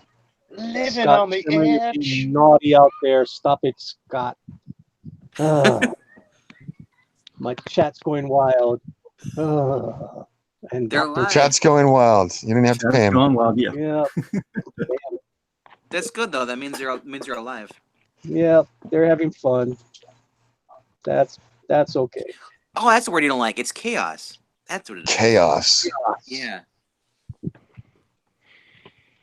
I don't like cute either. Ugh. I don't do cute very well. I But thought we you do guys- like crowdfunding. How's that campaign going, Manny? Yeah, well, we're gonna we like clickbait too. pretty soon. We're gonna go through all the campaigns. I got it all queued up. Got to go through all the campaigns that I said I was gonna go through Niobe and Caius and Little Girl Lethal and Skunk Girl. I got that all queued up. And But not anymore. Chongo. He ruined it. Congo. Yeah, Cannot Chongo forget is another Chongo. C. we got Mr. Slick Jimmy up here that's totally got me off my game as usual. I'm sorry. So sorry. So cool though. It's fun. Conundrum, cucumber. Oh man, really? Cunnilingus. Yeah, we got a bunch of crazies out in the sand. There. Living on the They're edge. not crazy. They're just creative. Oh, creative like a fox. Hmm. Corn. Really, Scott? Corn. At least he didn't do the other word. Corn and something else. Oh boy. I got a cute little dog here. Here, get the mine off of them. Cute little dog. I don't believe there's a dog there. I don't hear any barking. Oh, there is one. Trust me. Here she I know. is. I've seen you with the dog for. Here she is. There we go. There we go. You got an ankle biter. Cute dog. No, she's no ankle biter. She's a rat hunter. She catches rats. She's That was my sister. She has two rat terriers. One was a really short one, and then the other one, he's like those ATT walkers, the ones that you have in the Battle of the Hoth, the ones that wrap their legs up. That's exactly what he looks like. He's got the small head with the big body and the long legs. See, like my dog is a medium-sized dog, but it's still like 10 times his dog size. But his dog would kill my dog in a fight because my dog would end up choking to death. Oh, His dog would just go underneath your dog and rip his stomach. Sorry, it's a classic small dog joke. I couldn't help it. oh, dude. Don't ever That's want what my buddy says. Like he has a couple of Chihuahuas. They're absolutely adorable. But he always when people talking about how big and awesome their dog is, he's like, yeah, well, my dog would kill yours in a fight. Your dog would choke to death. Oh, no. He's a good little We used to have a dog. dachshund, and next door was a big Saint Bernard, and our dog used to go out and they'd play fight, but our little dachshund would bite onto that flap of skin, right by the mouth, and the Saint Bernard would just pick him up and carry him across the yard. Oh, and there's my other dog. If you guys can see that, that's a big dog. Yeah, Tis And a that- mighty doggo. and that's why the window is so dirty. Paws on that window all the time. You broke the It's a screen. woofer. He's a big dog. He just hangs out there on the roof. The big And- yellow thing? That's your dog? Yeah, that's a pit bull right there. It's kind of glare. I'm not really seeing it. Yeah, you can't really see it. It looks like it's snowing outside by you. Yeah, that's because it's so muddy. It's so he paws at the at the there, Remy. Now you can see it. There, you see it now. There he is. Okay, now you can see There you focus. go. Yeah, Yeah. it's just funny because they glare it there. It just goes super bright. Mm. You know, Manny, next time you show off your big dog, you should hide all the bits of melamine left over. And she will attack him, believe it or not. She'll go after him. That's not too bright, little doggy. He'll eat you. When I'm around, he doesn't do anything to her. But if I'm not around, poor dog. No, Yeah. Yeah. Yep. Yep. You okay? What you the doing? level of red terriers. The only dogs I see that always go like they lick their nose like that. Mm. I always tell my niece, she's 9, and she's like what, just under 4 feet. I said like, he's testing the air because he's getting ready to eat you. Dog hair all over my keyboard now. You can see it. Dog you can hair. pull it right now. He's be a big duff ball. Dog hair all over my screen. See, my sister's rat terrier. He is the same color as your dog. The other one, the bigger one, he's still alive. He's like a black spots on a white body, so you get that white long hair. Oh, it's just everywhere. Mm-hmm. Mm-hmm. Mm-hmm. Mm-hmm. Mm-hmm. Did y'all catch WrestleGate over on Rebel Gaming? No. Oh, it was fantastic. When was that? Just recently? Yeah, that was just Wednesday. Okay. WrestleGate, the I free review. I know it wasn't what was happening now. Now there's a WrestleGate. Well, WrestleGate was a 2-part event held on Rebel Gaming with BWK, Omega, and Alpha brands, where some of your favorite indie comic characters, mainstream comic characters, sometimes YouTube personalities, and other pop culture characters wrestle it out. Okay, are they gonna say that people are like it's called wrestling gates, where people are like, WWE sucks, or they promote the other ones? Yeah, no, it was just WrestleGate because everything. Because that is going on right now. Oh, Wrestling. of course it is. Yeah, AEW versus WWE. Oh, it's beautiful. But Skunk Girl and Sugar Lightspeed were in the Royal Rumble. It was definitely to be remembered. Is this TK or TK9 18? Yeah.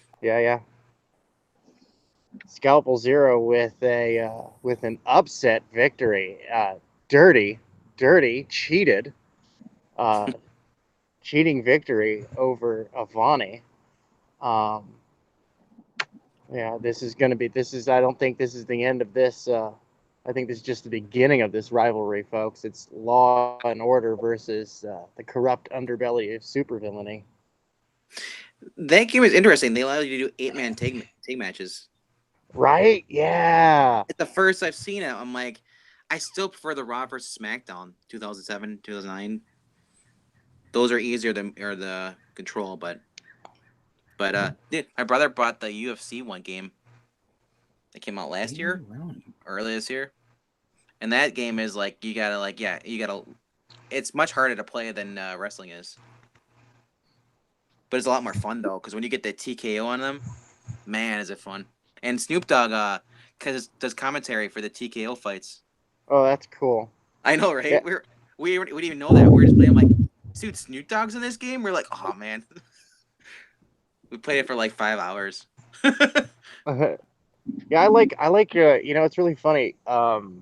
With the Rebel Gaming, I think it's because it's all the cool little indie characters I like are in it, and some of the YouTube personalities. I find it very, very entertaining. Ooh, wow, Manny's got something incredible up on the screen. Speaking of mighty and entertaining, what is this, Manny? Keep on watching. Keep on Okay. talking. I've got eye candy for the audience. I'm showing the Caius thing. I'm showing everybody's Indiegogo. You guys keep on talking. Yeah, like recently I uploaded Vestry, and that's going to be Shabby, and he's going to battle Booster for the affections of Pope Fire, and she's going to be both their manager. At least that's what I'm trying to like push on Larry. I'm like, no, Larry, dude, you need it. Like, this needs to happen. Like, you're gonna get more people watching your show, especially if, it's especially like who does Pope Fire show up to the ring with? Ooh, juicy gossip. That's who. Now I'm assuming none of these matches are rigged. They are all computer players. Well, no, he plays versus the computer or versus someone else. Oh. This is his fun time, game time, but he's playing. I think he's playing on a difficulty that you don't know if he's going to win or not. All you know is that the match is going to be entertaining. He's going to try and pull off some cool stuff. I put it on whatever legendary or whatever hardest yep. is. Or, that's what I do. I mean, but I would also just have it just do a couple of Royal Rumble, do where it's just computer decides. Yeah, just all CPU versus CPU. Well, you can always bring that up to Larry. He does have he's got his nice little show. He's got I love his arenas because he's got custom arenas. Oh, does he? Yeah. Yeah, with the Niobe, his chibi. Niobe is on on the band borders and stuff. So. Do you know what's funny though about these games? For the past couple of years, they come out with these games, the 2K19, is that there's some wrestlers in the WE that aren't even in anymore, or they're not in the game. So they'll people will create them, and you just have to download them. It's like these people must spend hours just fine tuning it too. Oh, my boys downloaded Endgame Thanos and Infinity War Thanos and decided to have a battle of Thanos. Isn't that crazy? You got Thanos on there. And they were good. No, they were really good. Somebody took their time making this. I'm like, dang, dude, this is really good. This is really, really good. If you ever create a wrestler in those games, how long it takes you? Oh yeah. No, it's so beautifully detailed. You can do anything you want with it. I would hate to do that and then can't lose your power. Or say your system just overheats or whatever, or someone hits the drive, so then he doesn't save. You got to start all over. Oh yeah, and hopefully by tomorrow night I'll be uploading the updated Scalpel Zero. Speaking of making characters, because she'll have her normal gear, and then she'll have a wrestling outfit now because she's officially in the wrestling. She got to look the part, so. I'm making a wrestling outfit that only that arrogant, self-absorbed cyber droid would pick. Something that says, in nature, look at me. I'm dangerous. Don't touch me. I'm hearing nature in the background. Oh, yes. That is my Herald Hail Raven.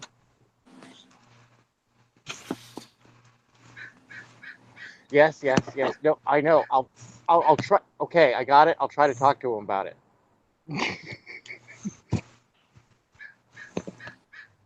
Yeah, he's talking Odin nonsense. I'll let you guys go on. What's going on there? We got Little Girl Letha on the screen right now. Slick Jimmy, you want to talk about Little Girl Letha? Sure, why not? Why not? Let's take a little break. Let's talk about Little Girl Letha. Well, Little Girl Letha is a campaign that was launched back in Halloween of last year. We're still working on it, but it's in demand. So if you want to get it, you can go in and look at the tiers, the perks as they call them on Indiegogo, and see if you like. It's a book not for children. I'm going to warn you. It's even the modest version probably shouldn't be put out for the youngins to peruse. So use caution if you buy this and finally receive it. It will be delivered. It's just taking a little bit longer than I thought it would. We've had some obstacles, and it's a learning process. It's a story about a young girl named Sugar Lightspeed. She's the titular Little Girl Lethal of the book, and in her youth, she was given over into slavery of a very pernicious kind, and it did some damage to her in her psyche. But at one point, still in her youth, she was saved by a mysterious man known only as X, who is an assassin, an elite assassin in her world. And over the next decade or so, he teaches her his trade, and she becomes proficient in her own unique kind of style. But inside her heart, inside her head, she still holds a lot of wrath for those who did her wrong in her formative youth. And she sets about on a quest to find those who did her wrong. And in so doing, in her quest for vengeance, retribution, and justice, she starts to erode the foundations of the halls of power within the city that she resides, which is called Lost Peaks, a massive megalopolis set in an alternate universe, an alternate Earth, very much like ours, but also very different. And the culmination of her story will happen in preceding episodes, but this book is the episode where you kind of learn a bit about her backstory, about her predilections, and her who she is, and we'll proceed from there. Hopefully you like it. If you like Kill Bill, if you like revenge stories, if you like things like Akira, Blade Runner, Fifth Element, Sin City, and the Destroyer novel series, if anybody knows those. It's kind of an esoteric series, but if you do know them, you'll kind of feel the vibe, and you'll enjoy it. Very pulpy, very sexy, very violent, and has a trope of a sexy schoolgirl, and who doesn't like that? So there it is, and you've been looking at the art. My friend Whiskey Paint out of Vladivostok, Russia. He's my partner in crime on this story, so with the East-West connection. I'm the creator, writer, and he is the inimitable artist who has brought it to life in such a vibrant and vivid fashion that I can't do it justice with words. So yeah, there you go. It's very, very nice. That was pretty slick, Jimmy. Very slick. I see what you did there. You know how to do it. I mean, he talked for about 3 minutes on his, and that's the way you do it, people. That is amazing. He's been doing this, people. He's a pro. Well, I've been. This is something I've been working at for about 2 years now, and sometimes I get an and on, and that gets but for the most part, I know my project pretty well, and I know the merits it has. As you can see, Whiskey Paint knows how to do the feminine form. He knows how to do a lot of fun imagery. He knows how to do expressions. I got this expression in my book in Skunk Girl. Nice. And I was not even looking at your stuff. I did an exact same look. I'm like, oh, I got that in Skunk Girl. Same thing. Well, I do appreciate Skunk Girl for its merits as well. I'm looking forward to it, and I'm afraid you might get it done before I get mine done, and I'm just trying to. I want to get mine out to people. I want to do a really nice quality book and get into their hands and have them be happy with it and raring to go for episode 2, and maybe other projects that I could do afterwards. Lost Peaks is a vast city and universe that I could explore and allow other artists and writers to delve into it. So that might be things for the future. Yeah, I'd love that. Yeah, I mean, I'm already working on Skunk Girl #2. Seriously, I've been doing the thumbnails and getting the story down. I've got the first act is done, pretty much. I know where I want to go with it. It's the second act. I talked to Tank already about it. Tank was like, "Sounds pretty cool." I'm liking it. I am. He's liking it. It's a big twist. Big twist. It's real fun. It's real fun. Well, that's what I think Skunk Girl should be, is fun. You know, it is a slight parody of another character, but I think it's taken on a life of its own. So Skunk Girl, I mean, the only parody is the name. It has nothing to do with Squirrel Girl. When you guys read it, you're gonna like, this ain't Squirrel Girl. It ends at the name. Yeah, the parody ends at the name. That's all it is. It's like and the logo. Squirrel Girl. Yeah, and the logo. Yeah, and the logo, yeah, and that's it. That's all. I mean, the story is totally out there. It's gonna be fun. She doesn't talk like Squirrel Girl. She doesn't act anything like Squirrel Girl. She's more like Pepe Le Pew. Oh. So she definitely doesn't look like. She's more Dick Dastardly. Let's put Dick it like she's more Dastardly. more Dick Dastardly. But successful. But yeah, with a great deal more success. I would say she's Man, you guys gotta stop dropping them senior throwbacks. Okay. What Snively, All right, well, you know Snively what? Whiplash? Us younger kids don't know Dick Dastardly. All right, Oh, so I'll put you Hanna-Barbera. something you can find on YouTube. Go look up just Eartha Kitt, spelled with 2 T's. Eartha Kitt, Kitt. I Right. want to be evil. I want to be. Welcome to Timbuktu. And So I here's feel like this is my favorite song to listen to when I'm drawing Skunk Girl, because I feel like it really captures her. So here's the thing that I think: if you youngins ever don't understand a reference, there's this thing called Google, and you can look up just about anything. It's a really great device that we have now today. It's a modern convenience. So please, millennials, Gen Z, And afford yourself of that great convenience, and don't ask so many questions. I remember growing up before Google and all the internet. All I knew is life was just fine. Yeah, you had to go if you wanted to know something, you didn't know something. You just have to go down to like a place. I think it's called the library. In the library, you'd have to go wandering through a bunch of But stacks. you know what was pretty It cool? was the biblioteca. Most homes had encyclopedias. Yeah, I still have a Encyclopedia Britannica set in my house. Might be a little bit out of date right now, but it has quite a few bits of knowledge. And if you missed an episode of TV, you could not watch it. You had to wait till it came out. You had to wait for it. And if you were listening to the radio, and this is the one that used to drive me bananas.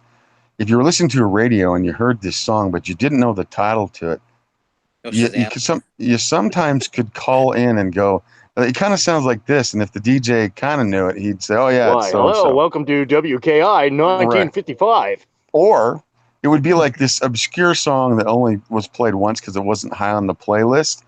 And then you never would hear it again until like years later. And then you'd be like, what was that song? Unless you were crafty and you had a tape recorder. Duh. Yeah, unless you tape recorded stuff.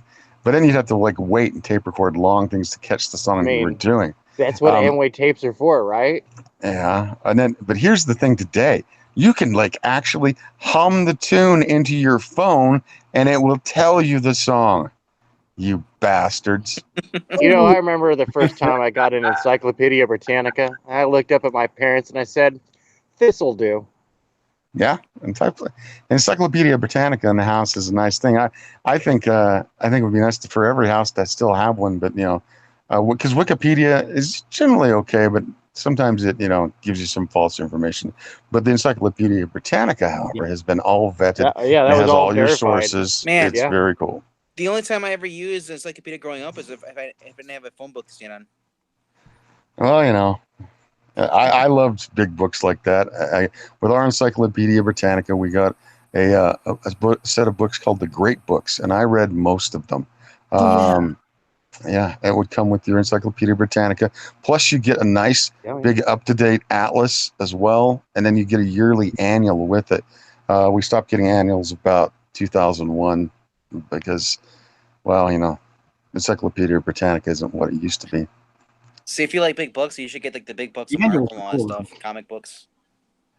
Well, I say for anybody who wants to write, go get yourself a Bartlett's Rejects Thesaurus, and go get yourself a full volume set of the Oxford Dictionary so that you actually know your words.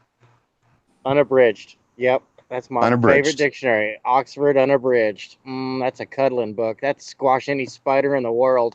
It is. Them prehistoric monsters. And one of these cross spiders, you probably could, knock out a damn burglar with one too.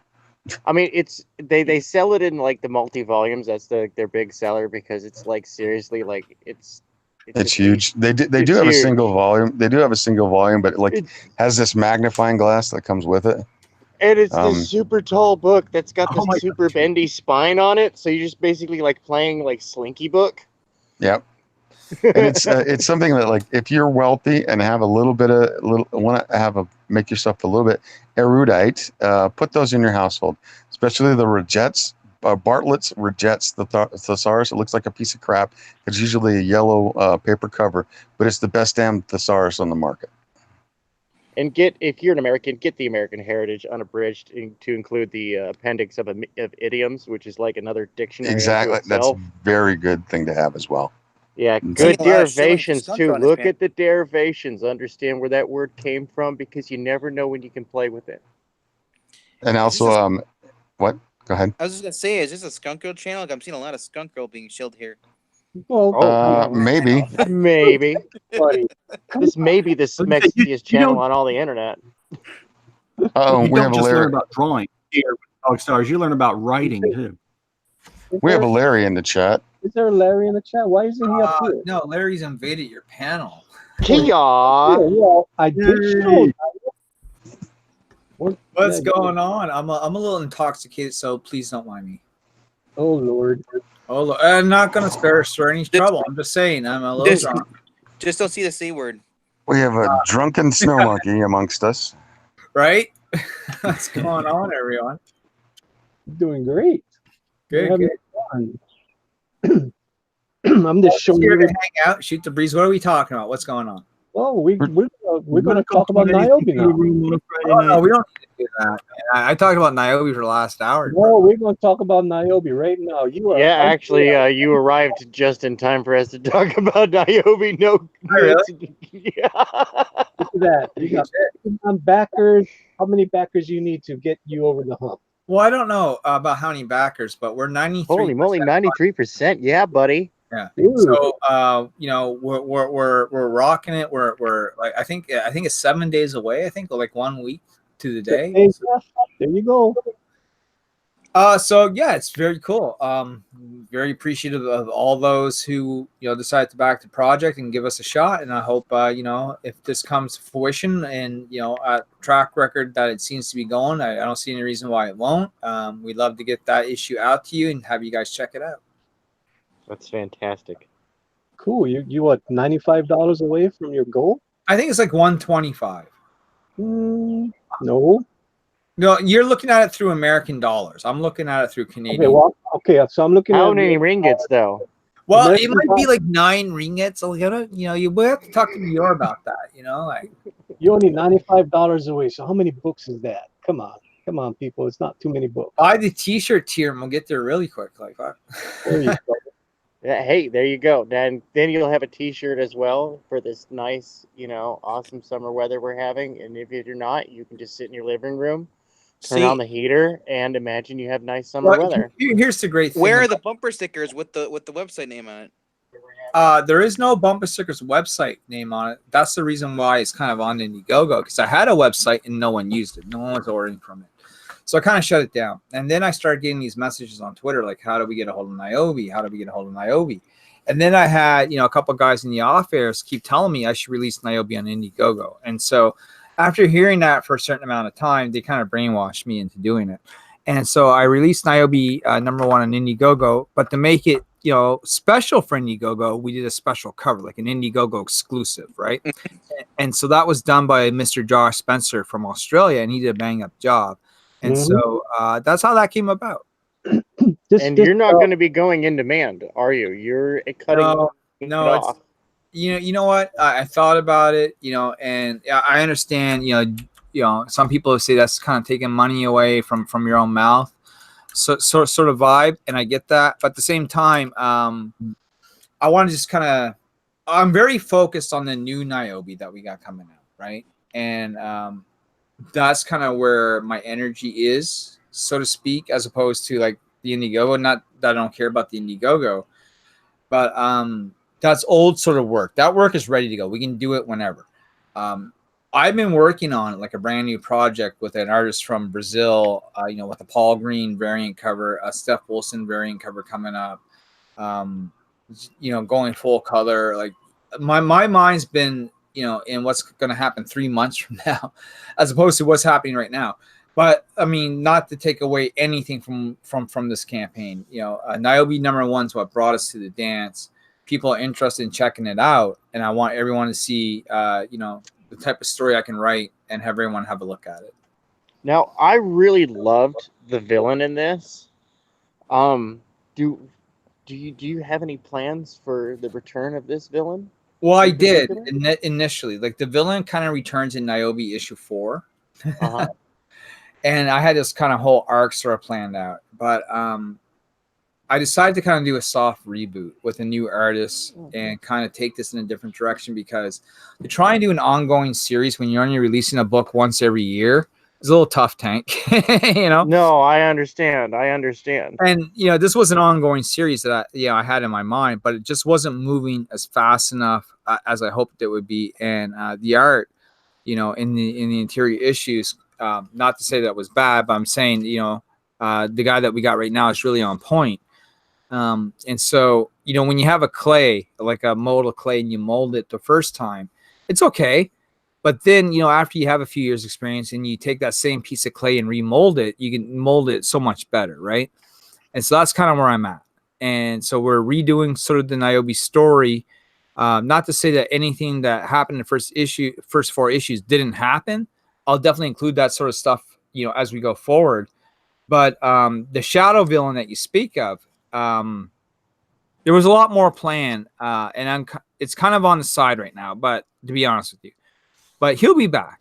He'll be back. Yeah, I like that character. That was a compelling, like, ooh, I really, really, despised it. Like I was rooting against them, despised that character. I enjoyed them because I was rooting against them so hard. Like, oh, they need to be stopped. No, don't do that. Urgh! That was good, man. That sucked me in. This is a fantastic buy.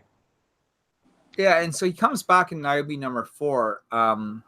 And what he does is he infects Niobe instead of Lucas, right? Ooh. Yeah, so Niobe #5 was going to be all about her sort of being possessed by this entity, and her kind of going on the wild and dark side, And I might still do that comic, but I kind of shifted gears in this brand new story that we're working on. I'm really kind of focused on this 2-part miniseries. So God, guys, I don't know what to tell you. I'm kind of conflicted. Well, you can just take it as it is when it comes.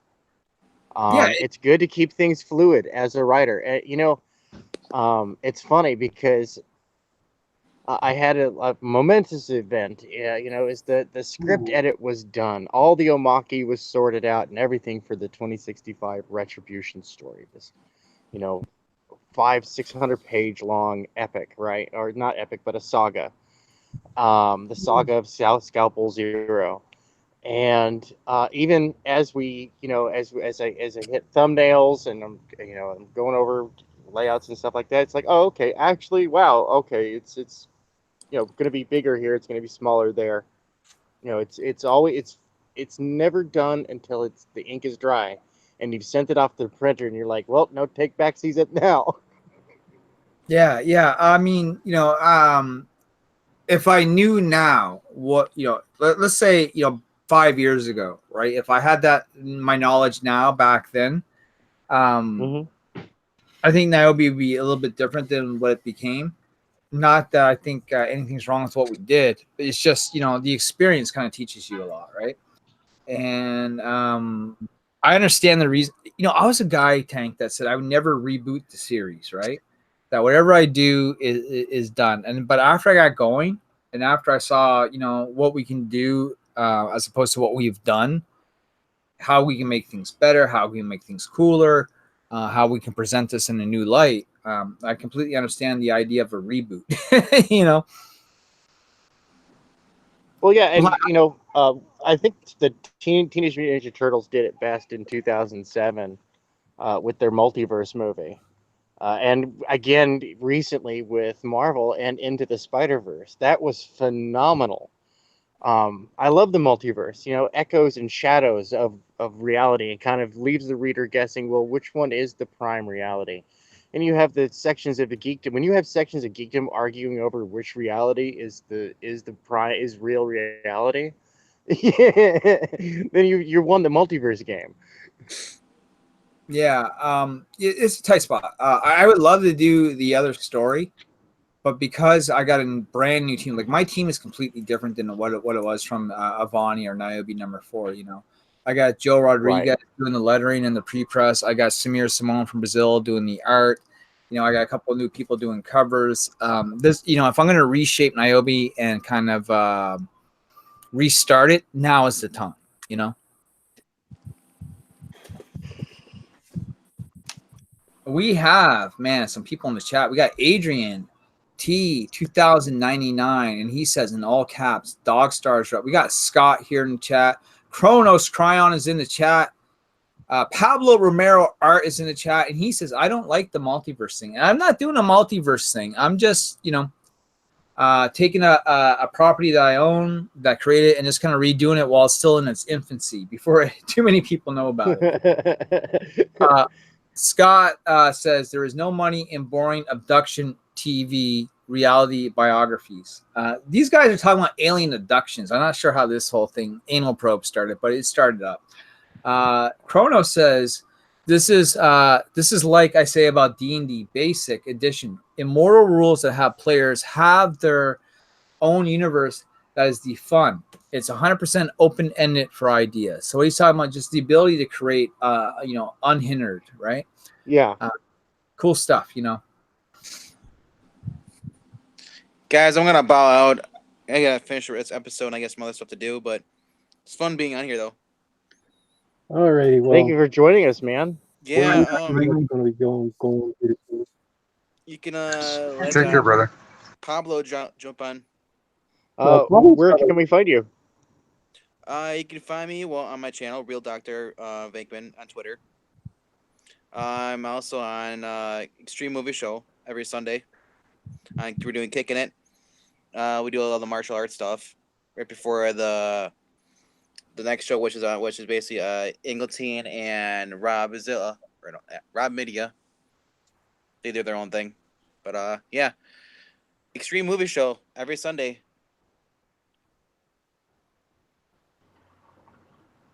All right, thanks for joining us. Yeah, and plus I'm falling asleep here too. Take care, man. Have a good I don't want night. to be in stream snoring. All right, later. Wake guys. up, Doug. Oh my god. Oh. Those who are there know what I'm talking about. Well, you know, it's you know, in writing, you know, there's a few different things. Like if the writer can surprise themselves, then they might have surprised some of the audience. You know, but there's this great video that came out today from Overly Sarcastic Productions, and it was about plot twists. Okay.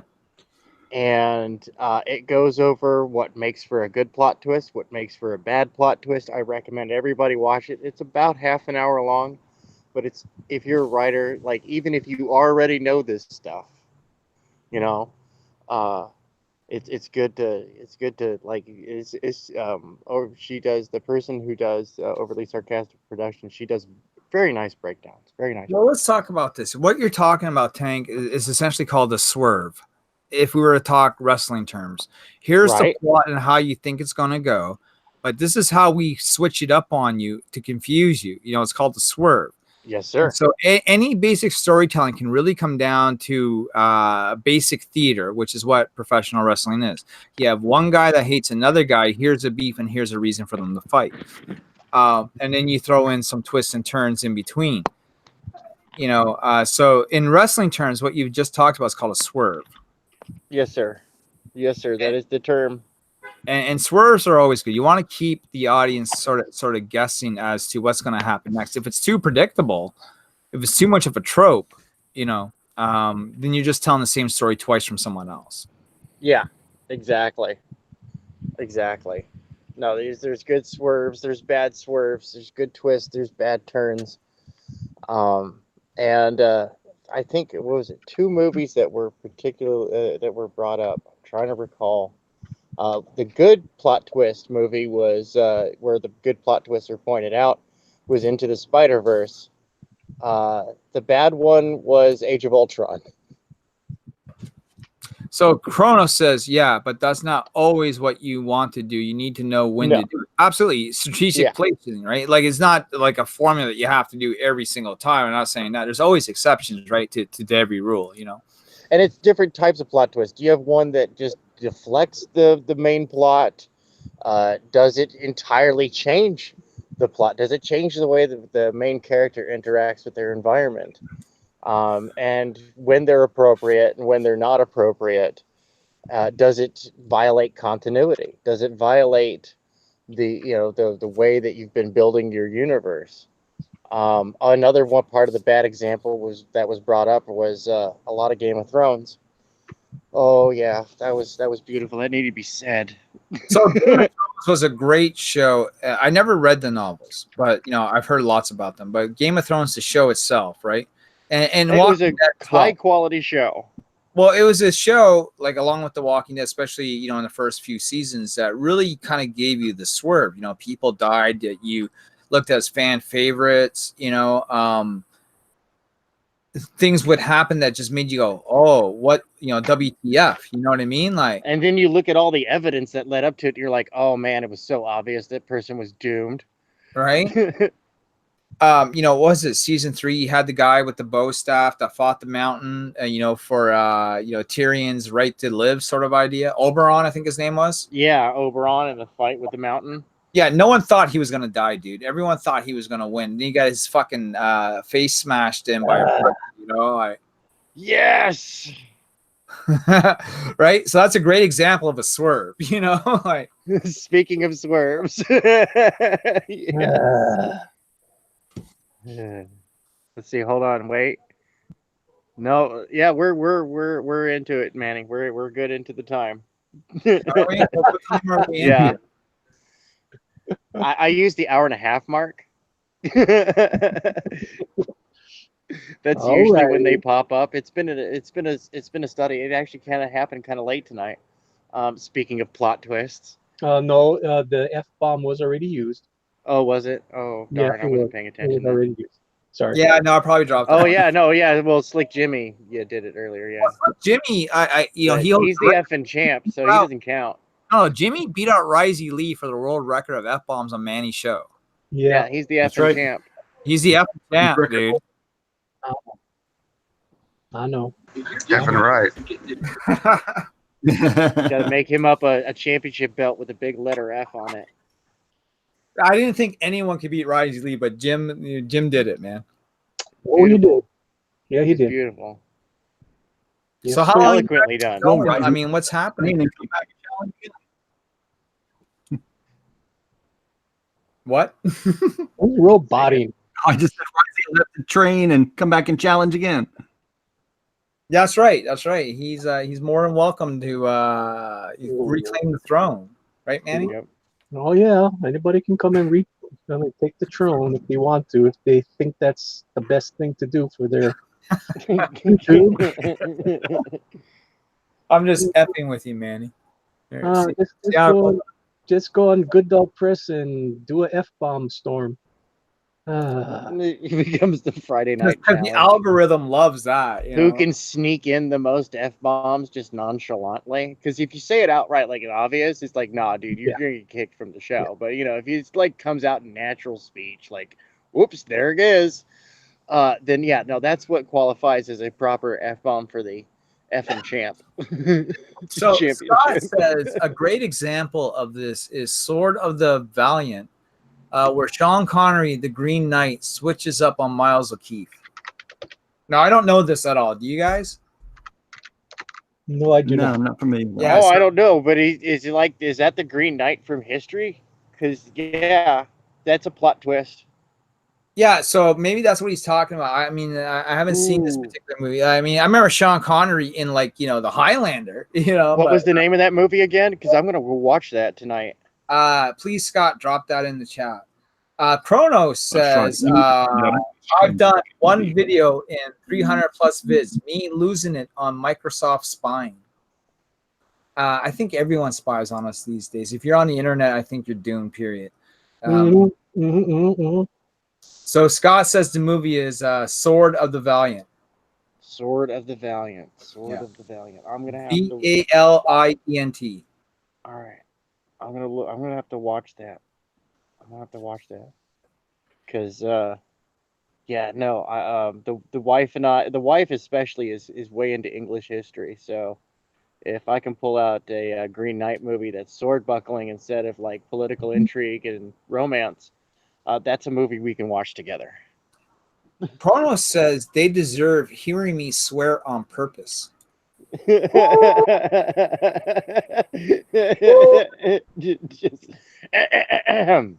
Wow. ladies and gentlemen, Wow. Kronos Chiron. Wow. Beep. Thank you. Thank you. Thank you all. Now it's not back, just great; it's so fucking great. I love that Trusty just spoke because I'm like, now back to Trusty Sidekick's beautiful drawing, right? Super King great. I got it white boxed. You guys see on my screen, that's going to be the thumbnail for tonight's show. It's gonna be epic, bro. Awesome. Man. Woo!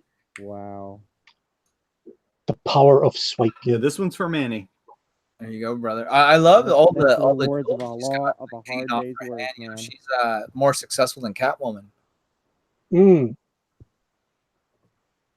Oh yeah, no, Skunk Girl put up a good, And good fight Tank, in the you're Royal talking. Rumble. Your mom. Can't hear you. Tank's in a tin can again, people. Oh, yeah, I have my finger on the mic. Because I'm magical. You magical. What were you Yeah. Are you also delicious? Magical Tank Girl. No, I'm disgusting. I'm all tough and gamey. Oh. And yeah, no, not good for eating. I'm just putting that out there to all the cannibals. The Walking Dead would pass you by. You're gonna want to save me for last. Cool. Plus, I can play chess. That's a Forrest Gump reference. So Scott says if you watch the movie, you won't be sorry. All right, that's awesome. All right. Well, of course you won't be sorry. You'll never be sorry watching a Sean Connery movie. Oh, that's right. He's Oh my God, absolutely who did that? fantastic. That was good. Welcome to the Rock.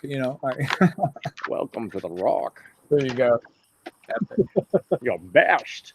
Losers go home whining about the best. Winners go home and the prom queen. Sean Connery was the man. I remember the big dude. Sean Connery did in Robin Hood, Prince of Thieves. He showed up as the king. You know what I mean? Oh yeah.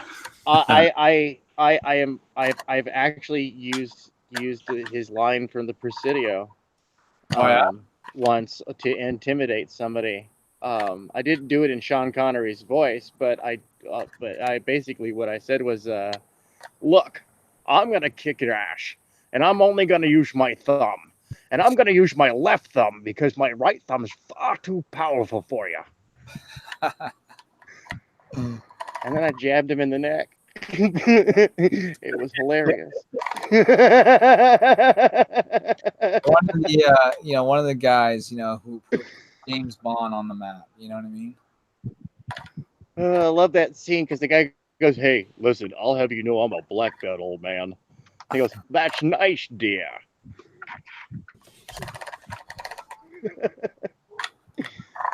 Bringing a knife to a gunfight. Hey, Trebek. Peanuts mighty.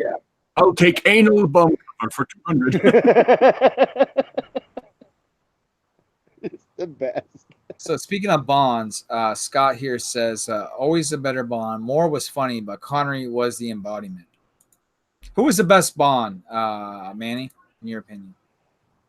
Oh boy, I was not a Bond fan. I could care when less. you saw it, was it I could care less. Sean I don't know. Connery? Was it, But the sad part is, I think I watched more Bond films, but I didn't. Seriously, I really can't tell you. I don't care. Slick Jimmy? James Bond. Slick Jimmy. Any opinion? The new James Bond? I mean, any James Bond. Like, who's your favorite sort of James Bond? Sean Connery. Connery. How about you, Tank? All right. See, I rank them differently, because the best Bond may not have the best movie. All right. Well, just kind of lay it on us. My favorite Bond movies are the Connery movies because they're so like Ian Fleming, like intrigue and whatnot. I really get into that. The fun ones are the Roger Moore movies, but my favorite Bond was Pierce Brosnan. Man, I thought he nailed it, even though the movies he were in were largely terrible. You remember Remington Steele? Oh, Remington dude, Steele? The Yeah. Wraith. Right, that was like the pure Brosnan TV show. Dude, Yeah, no. Yep.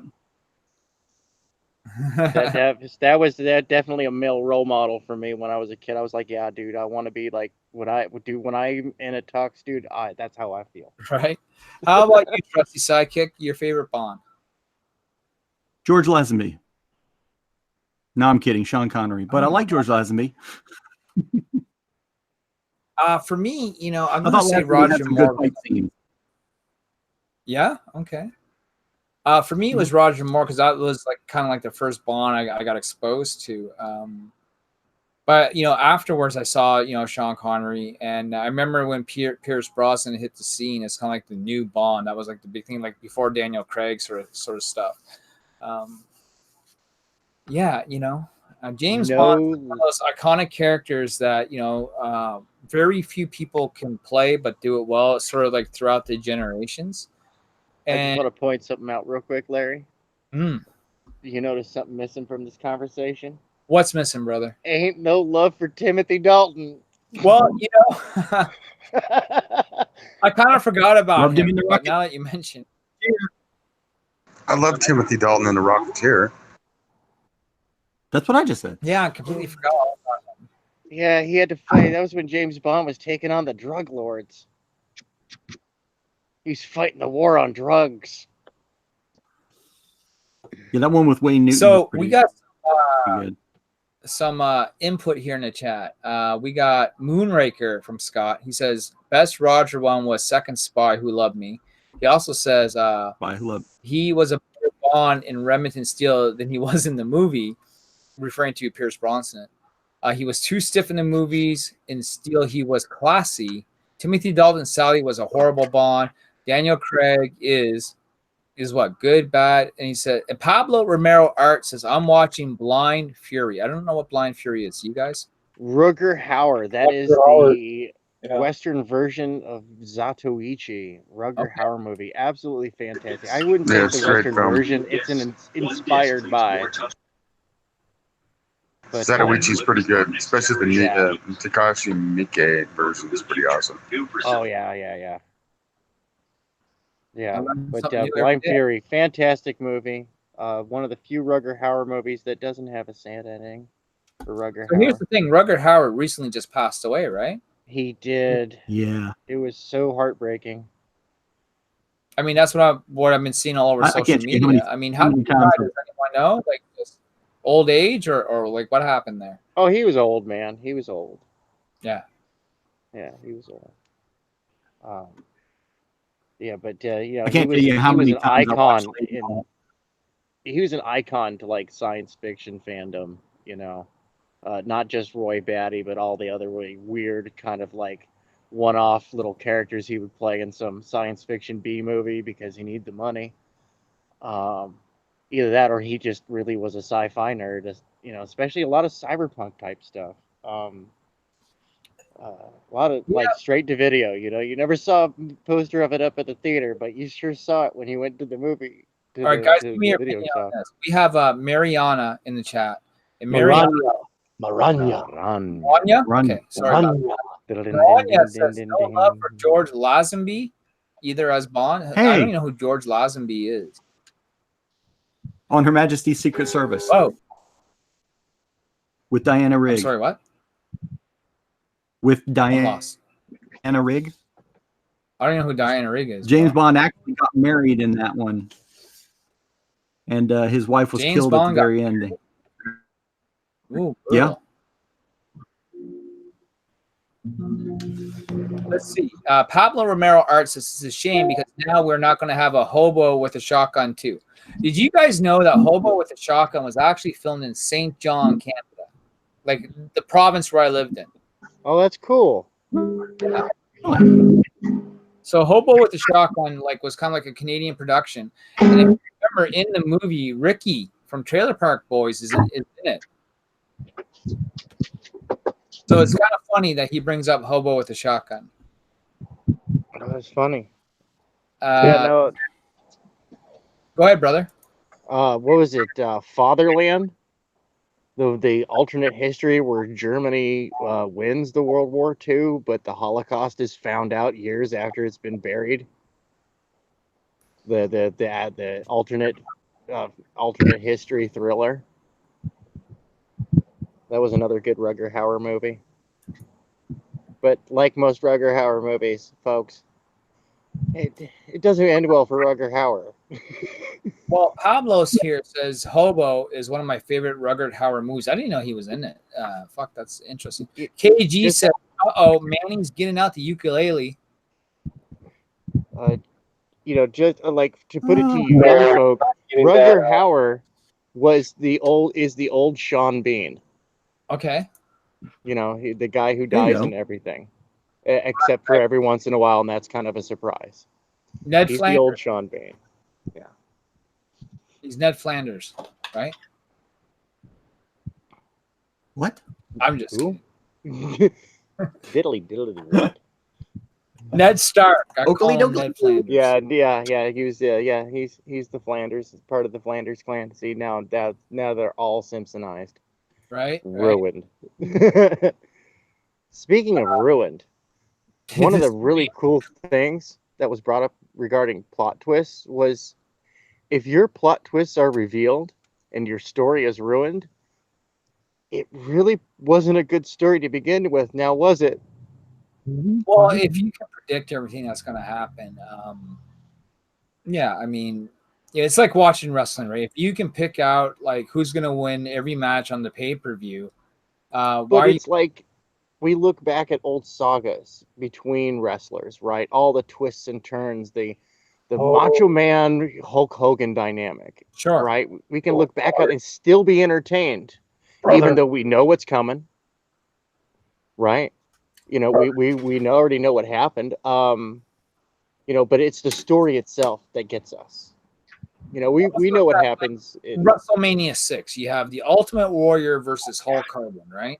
Right. I had no idea who was going to win. Boring. You thought it was boring, Daniel? Boring. Well, this is Manny's. Let's give him the floor again. I'm sorry, Manny. Go ahead. No, come on. Ultimate Warrior versus Hulk Hogan. All matches you're going to talk about. If you're going to talk about WrestleMania, there's only one WrestleMania match you can talk about. All right, what is that? What is that?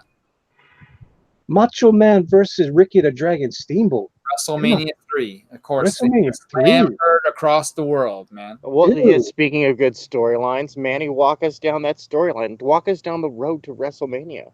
No, we're not going to walk us down the road to WrestleMania because we get up at this for over 2 hours. But we're talking from a storytelling perspective. There were good plot twists. Well, as I remember, it was all about the Intercontinental Belt, right?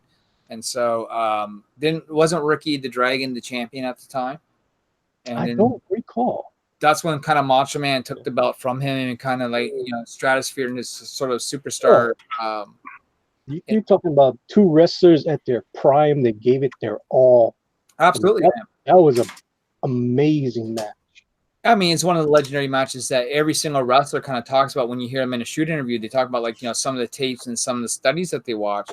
One of the things they'll always talk about is the iconic match from WrestleMania 3, and they're not talking about Hogan versus Andre. They're talking about Savage versus Dragon, right? So I mean that stole the show. I mean, geez. I mean, how long? I mean, 30 years ago, and people are still talking about it. It's that good, people.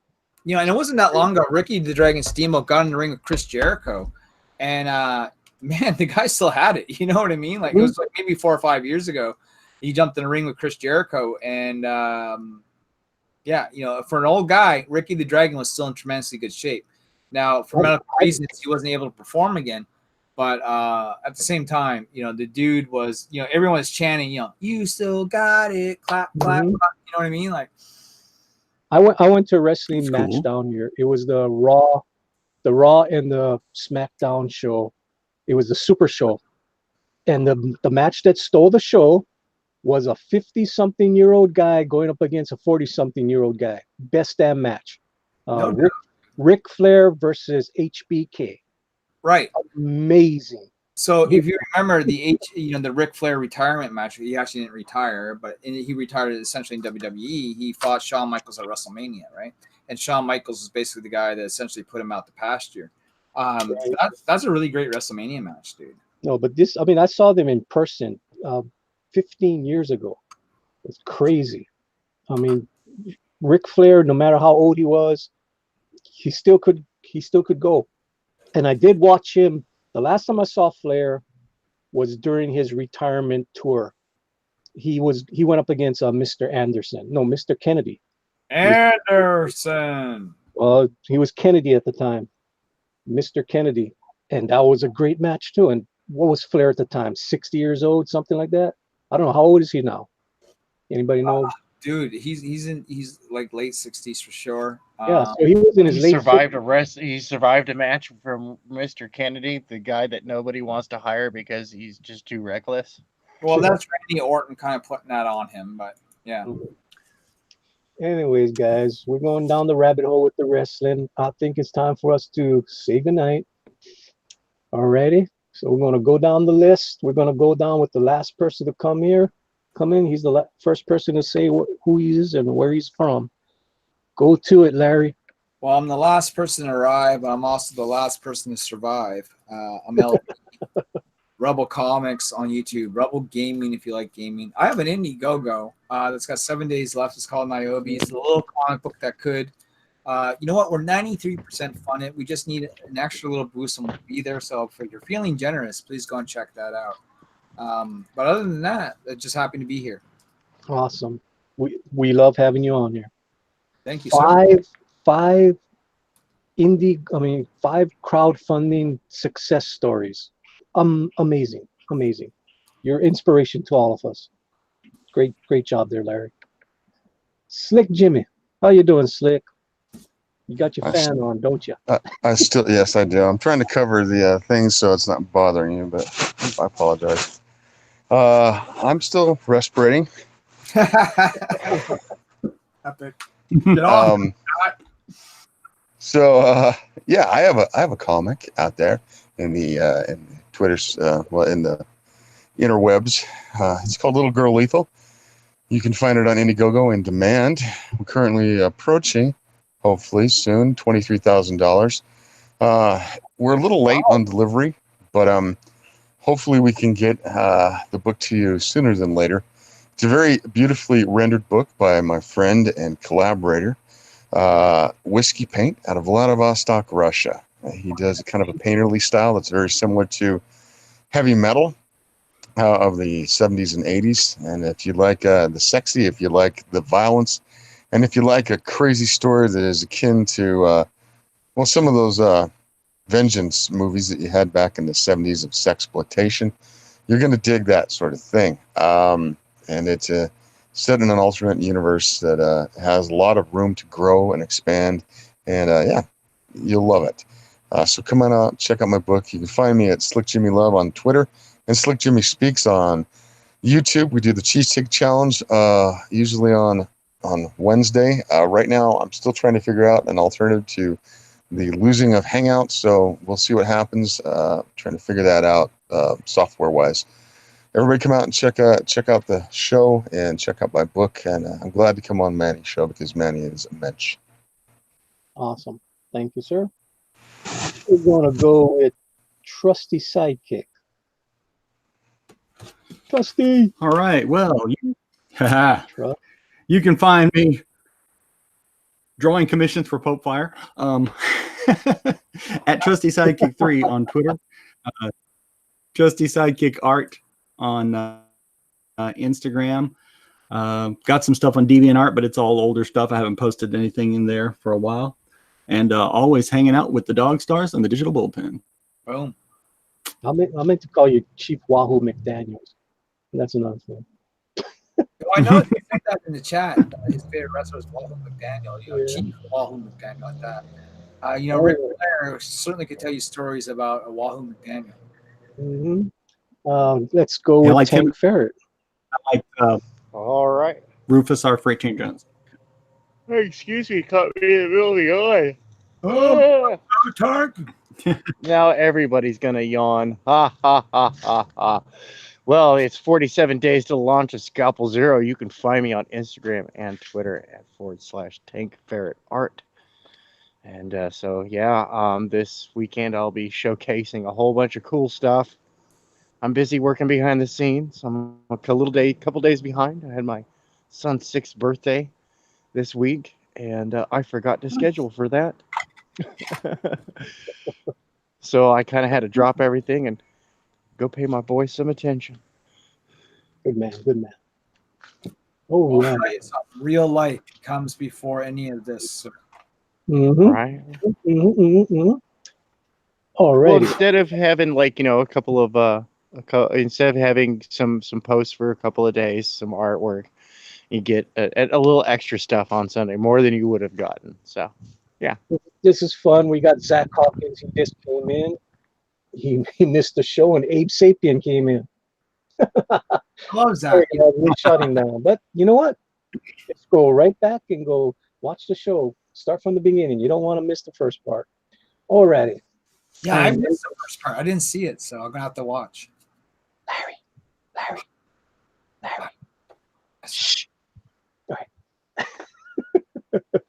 Alrighty. I'm Manny from Good Dog Press, and thank you for coming to my computer room and hanging out with the sewing circle. We'll be back here on Monday night. We'll be sewing again. We'll be all little biddies over here talking to you guys about silly stuff. That's what we do here. We talk silly stuff or we draw. Tonight, we only had Trusty sidekick drawing. Trusty did a great job doing this skunk girl. Dude, he did an amazing fucking job. Amazing, Trusty. Love it. All right, so you guys be good to each other out there. Have fun. Have a good weekend. And we'll see you again on Monday. Aloha all. Bye. Arrivederci. Bye-bye. Where's